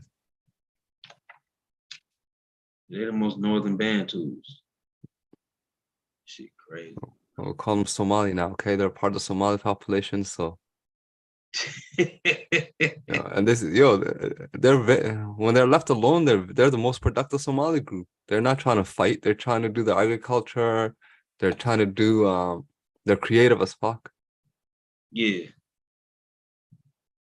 You ever seen that movie Black Hawk Down, bro? Yeah, I seen it. That movie pissed me off, bro, because they ain't had no real Somalians in there. It's like the movie was all Bantu dudes. I'm like, what's it's supposed to be the Bantu region or what? I'm like, this ain't Somalia. But the thing is, where it happened, you do have some Bantu groups there. Oh, there, Uh, where, y- yeah. yeah, like the capital of Somalia, um, and a lot of the actual like we call the Somalis, they mostly populate the north part of it. Yeah. Uh, I'm not gonna take it away from them. They're Somali. They're a part of the. Yeah, that's Can't still, separate. that's Yeah, still part of the culture. Yeah. yeah. It's just They all, they married in now, shit. they're somewhat married in, but it's crazy. It's like we have like a 4.5 system. I don't know if you ever heard of it. I never heard of that. You hear it's gonna piss you off. What's like the one drop rule or something? No, we don't even have to, bro. We're way behind. We're not even there yet. Okay, the way we do it is we identify Somal as the one tribe, and then we have the sub tribes, right? There's Yeah, the four tribes that make the Somali, and then we have the one that the point five is the Bantu.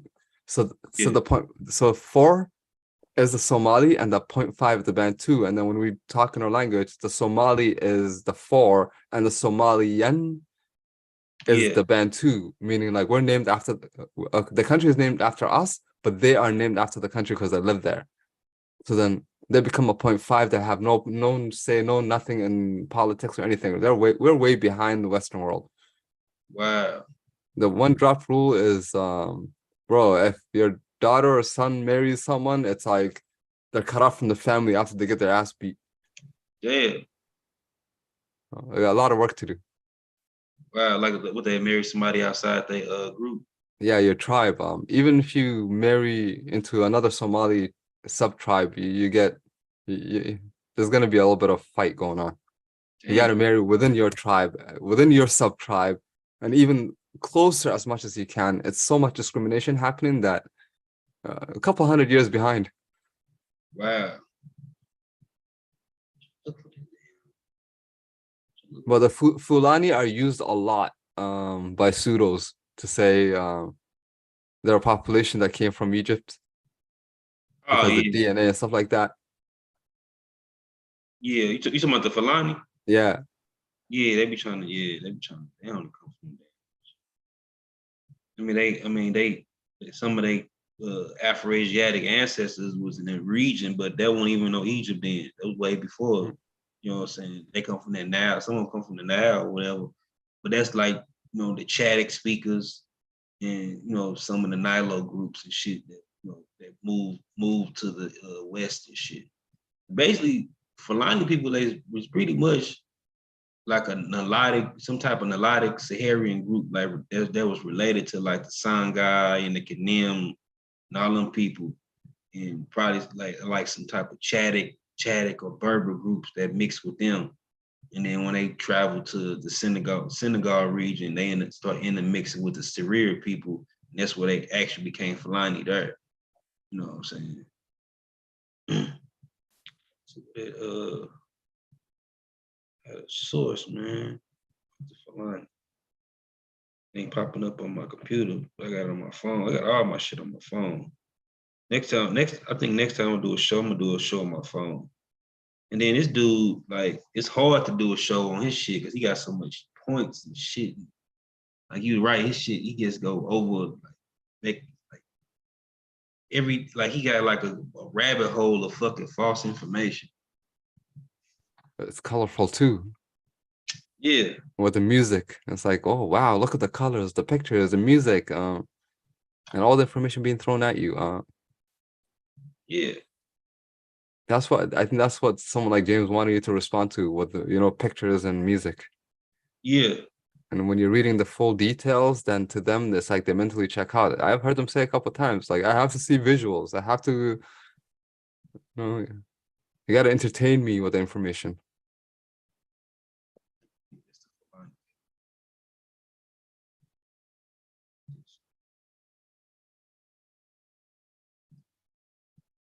yeah. It's it. Yeah. Echoes of Green Sahara, the whole genome analysis of Fulani, a key population to unveil the genetic evolutionary history of Africa. Like, shoot. So let's go to the good part. You heard it say the Sahelian Fulani are the largest nomadic pastoral ethnic group. Their origin are still largely unknown, and the Eurasian ethnic the Eurasian genetic component is usually explained by a recent admixture event with northern African groups. However, it is also been proposed that the Fulani may be descendants of ancient groups settled in the Sahara during its last green phase, 12,000 to 5,000 BP, as also suggests by Y results, Y chromosome results. That's a good part. It's a good ass article. This came out not too long ago too. Because even when they found them proto-Fulani in southern Nigeria, them dudes was like Nilotic dudes mixing with Berbers and Chadic people and shit. They weren't like the Fulani that we know today. They wasn't speaking Niger Congo and shit yet. Game in the mix with them, like Serer and Wolof type people. The Wolof ain't that old either though. They kind of a mixed group out of the Lebo people and different Fulani groups and the Serer. They kind of emerged out of the Jollof kingdom. Say new clues on origins. I'm going to that map.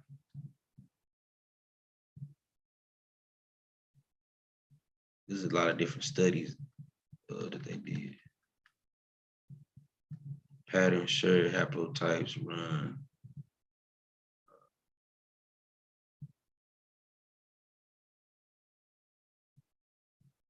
Discussion.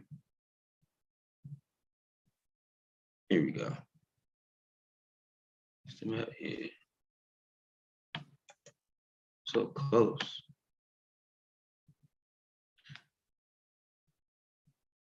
Talk about these ghost green Saharians, basically some type of Nilo-Saharan groups that they came from.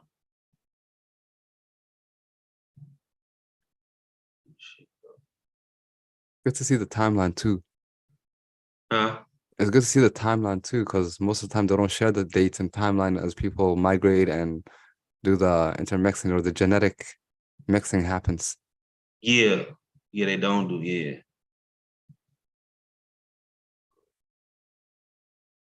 This shit good right here.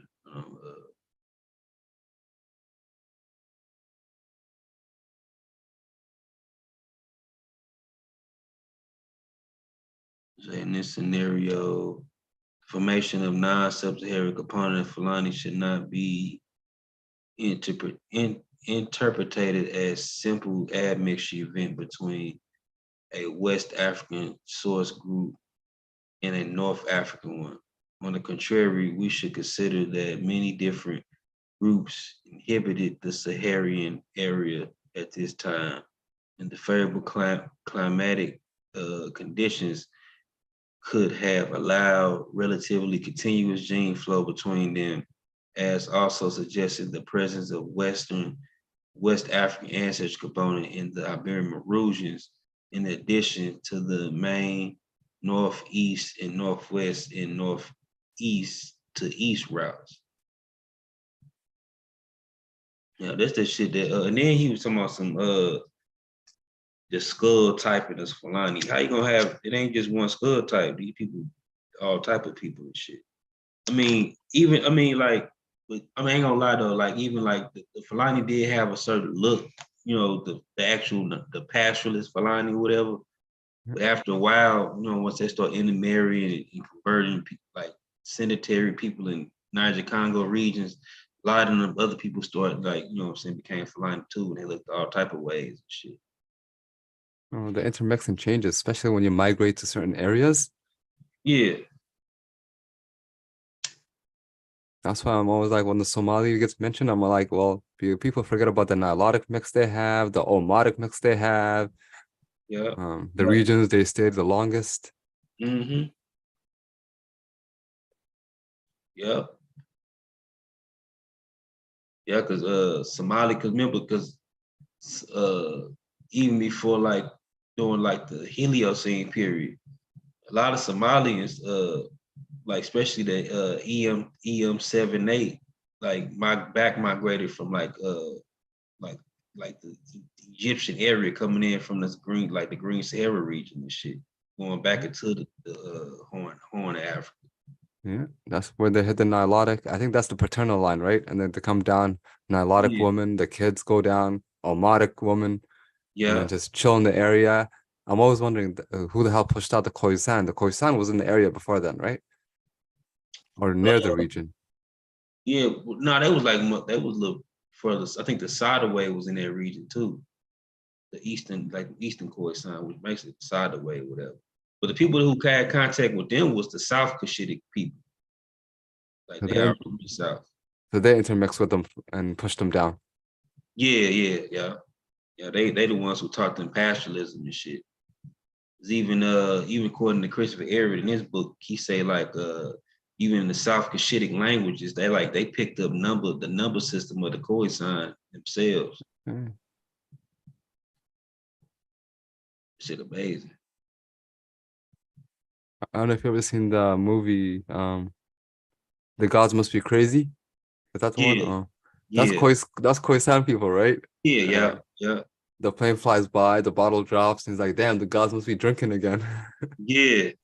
That shit, wow. That was a cool look. That was a cool look. Let me see. Oh, Saharian. Say these Saharian people may have actually been the ancestors of present-day Sahelian people, including the Fulani. But they talk about Saheli, they talking about now Saharians in the Saharian area or the Green Sahara or whatever. And they say this is also supported by our admixture analysis, showing that also Neolithic pastoralism from Kenya and modern day Central Sahelian groups showed the orange azure component at non-legitimate proportion because they are Nilotic people. They all got their relationship, you know what I'm saying? That's why like they be like they can find certain shit that got some shit to do with the Nile Valley in West Africa, you know what I'm saying, and try to connect it to. It's because they dealing with some of the people that's related to the people that they dealing with and shit. You know what I'm saying? The Egyptians dealt with the Nilotic populations, even though they was different, they still had a Nilotic trait. They all carry the same type of shit. You know what I'm saying? Yeah. And then when you go into West Africa, you got the Songhai, you got the Kanem, the Kanari, and all these other different Nilotic motherfuckers that got this, you know what I'm saying, that got these traits, these wavy line pottery and all that shit. You know what I'm saying? That ain't Egyptian, that's just Nilotic shit. You know what I'm saying? Yeah. Well, Egyptian just got some little Nilotic shit in them anyway. You know what I'm saying? and now some people are trying to say they migrated, that material culture shows continuity. I saw I'm not gonna name any names, but I saw a couple of people that say they practice history and they teach history at a college level say that the other day. They're Damn. like, God damn, how are you gonna teach history and be a little bit of pseudo at the same time, looking for things that can like confirmation bias on your own? Yeah, man. That's great. You talking about Reggie? Um, Reggie has already been on that path. Jabari is the one that caught me off guard. Jabbar. I don't even focus on them type of guys. No, I watch the shows whenever they're happening, but the thing is, when somebody says they say they have a little bit more education than the other, and it's updated education, and they're in a Yeah. college teaching, but they start saying stuff like that, I'm just like, how is this happening right now? Mm-hmm. That's But, crazy. but Reggie, I give him his pass. Yeah, he tried. Yeah, yeah, he'll listen to you too sometimes. As long as you got that source. Oh, he's waiting for specific sources from Gozi and you. Yeah, that's why I hate because they all be on StreamYard, man. When I be on my phone sometimes, I can get to my shit easy on my phone. But that StreamYard shit, you can't share your screen with your phone and shit. You gotta be on the laptop. Like, well, why can't they just use Zoom? Why do they hate I don't know, bro. I guess cause that's what Sonetta use, I guess. I don't know. I'll stick to that.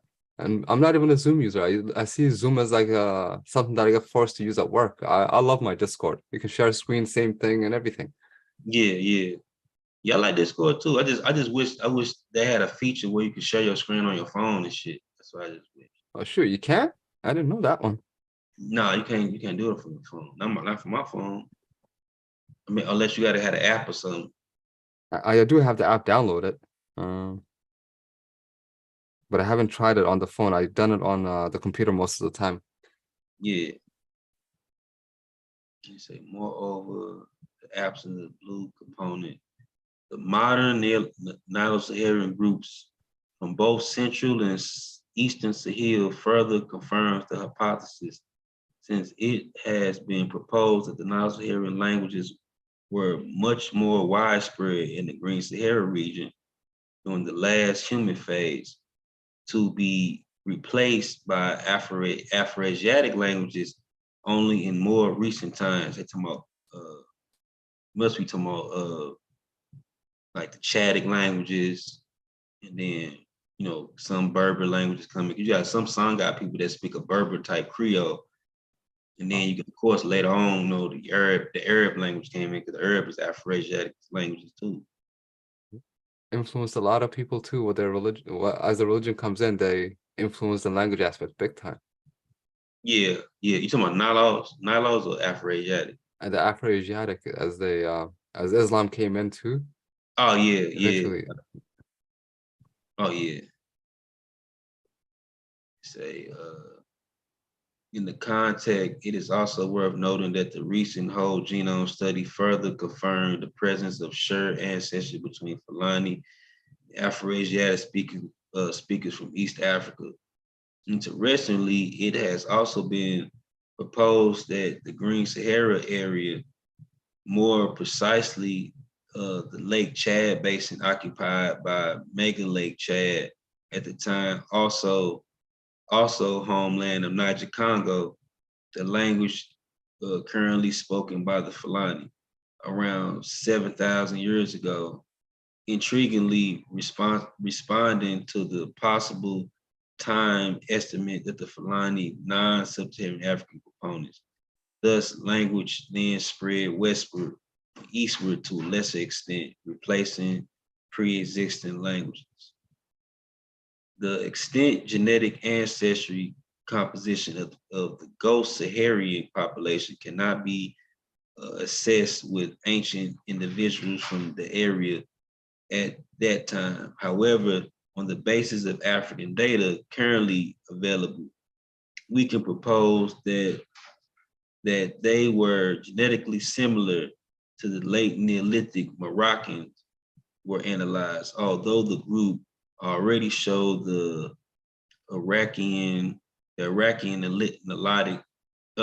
Neolithic Caucasus hunter-gatherer component that probably more diluted further south. They got the lactose gene from Europe, like the Neolithic farmers and shit. Damn, bro, I'm gonna have to head to bed. My son wakes up in a couple hours, like 3 hours. I'm finna shut it down anyway too. Yeah, but I'm sure they got some more ammo. I got ammo all day for it. You know what I'm saying? When they get on the panels again, so I can just go into my sources or whatever.